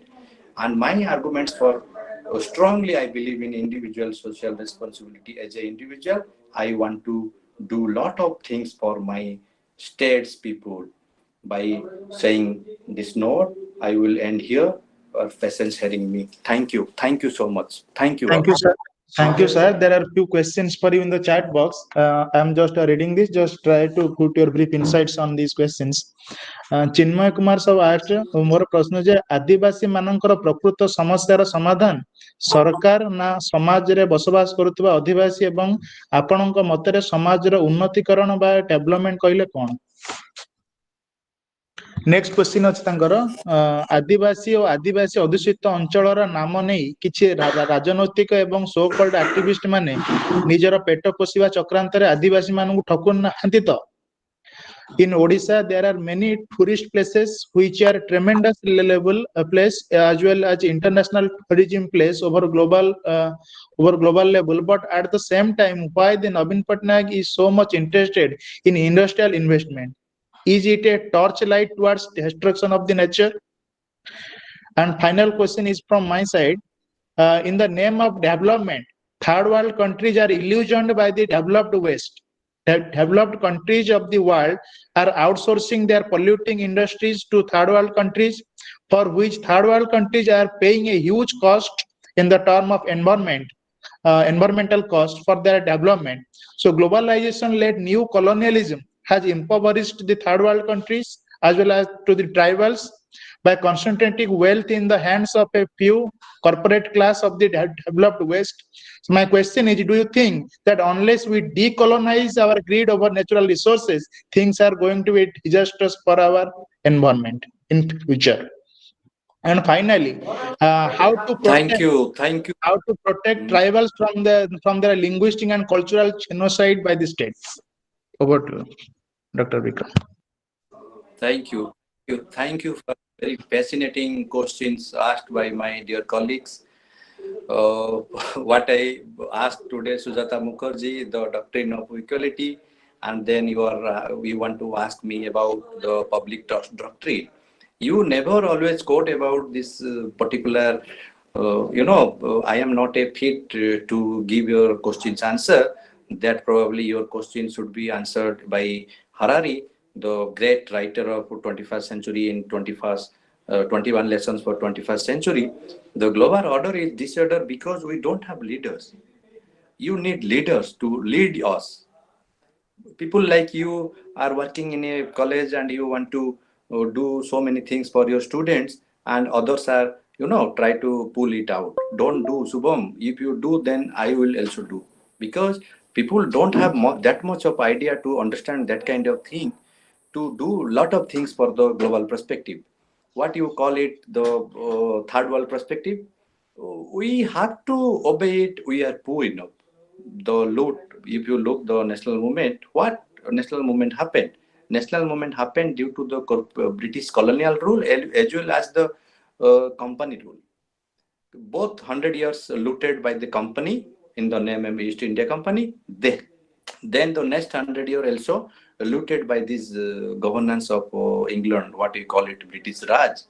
After so many decades and so many centuries of looted, how could you survive? it's really very fantastical observation by you. We have lot of things. We are promoting industrialization by the seek of the third world perspective about outsourcing. This Eurocentric, you must read about Eurocentric nation. And my friend Robinson wrote a book, fantastic book about why nation fails. You must read it out, and also read Brief History for Tomorrow. That again, Robinson's mark it out how these phenomena could be happened in a perspective of a new narration. And if you look, you can get this answer to read Perry Anderson's Challenges to Social Science. And the third observation, rightly mentioned by you, what kind of education policy we have. We must understand about the markerless education policy, what yesterday Ganeshwar Behera talked about, Mr. Sarda Prasad Satpathy talked about markerless education system. Intellectual mind never beggars. The today's world's in, the ideology or the face of the beggars changed. They come with tie and blazer. That is called intellectual people. With due respect to professors, in terms of professors, they are now become beggars. They don't want to promote their social intellectuality, right perception to do. I will come to Chinmaya's question, such a very fantastic and fabulous observations by Chinmaya.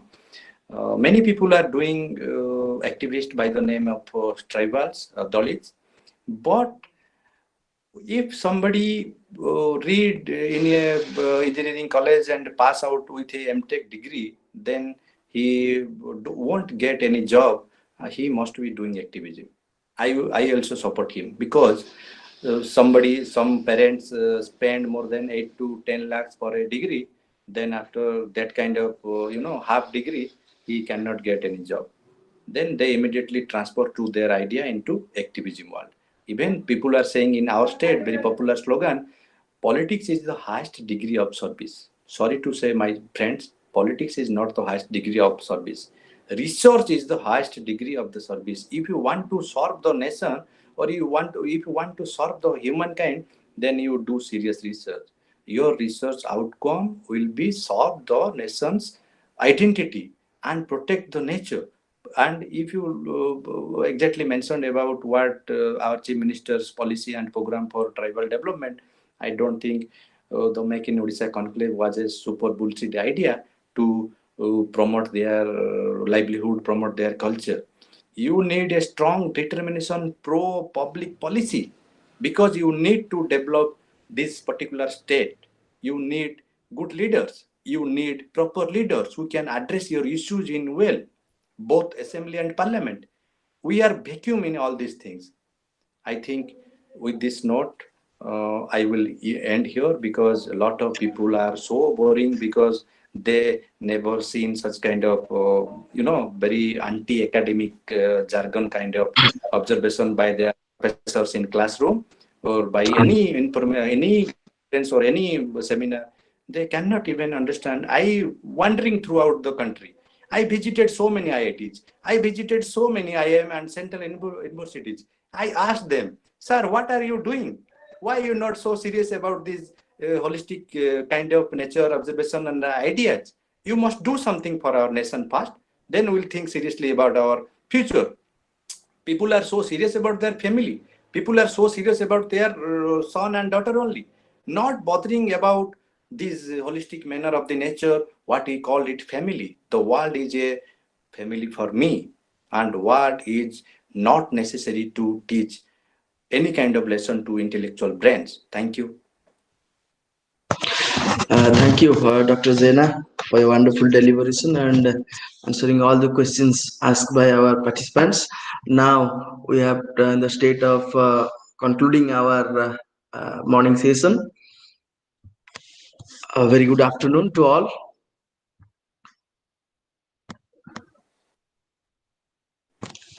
It's my immense pleasure to go for a formal vote of thanks for this session. First of all, I'd like to thank our esteemed guest, Professor Subham Das, Professor Sujata Mukherjee, Professor Atanu Mohapatra ji, and Dr. Bikram Jena ji for a wonderful deliberation on social enlightenment, and also the moderator of today's session, Professor Ashish Dwivedi ji. I extend my hearty thanks to Chinmay Sahu, Executive Director CARD, for their friendly cooperation to organizing this webinar. I would like to express my profound gratitude to our principal, Professor Pallav Chakravarti, for his cooperation. I would like to thank the convener and the head department of history, Professor Sharat Chandra Pradhan, and coordinator Shubham Das and co-coordinator Payal Agarwal for their support and guidance. I'm happy to express the vote of thanks to all participants, including academics, students, media persons, politicians, civil society members who have made this webinar a grand success by sparing their valuable time with us. Our next session is at 5 p.m. today. Please join our next session. It is a cultural program. There are so many music scientists are there to entertain you. There are so many, there are 2 or 3 Sangeet Academy students and professors, researchers are trying to tell us about the Indian classical, folk, and several kind of music. So thank you. Let us meet again in 5 p.m. today.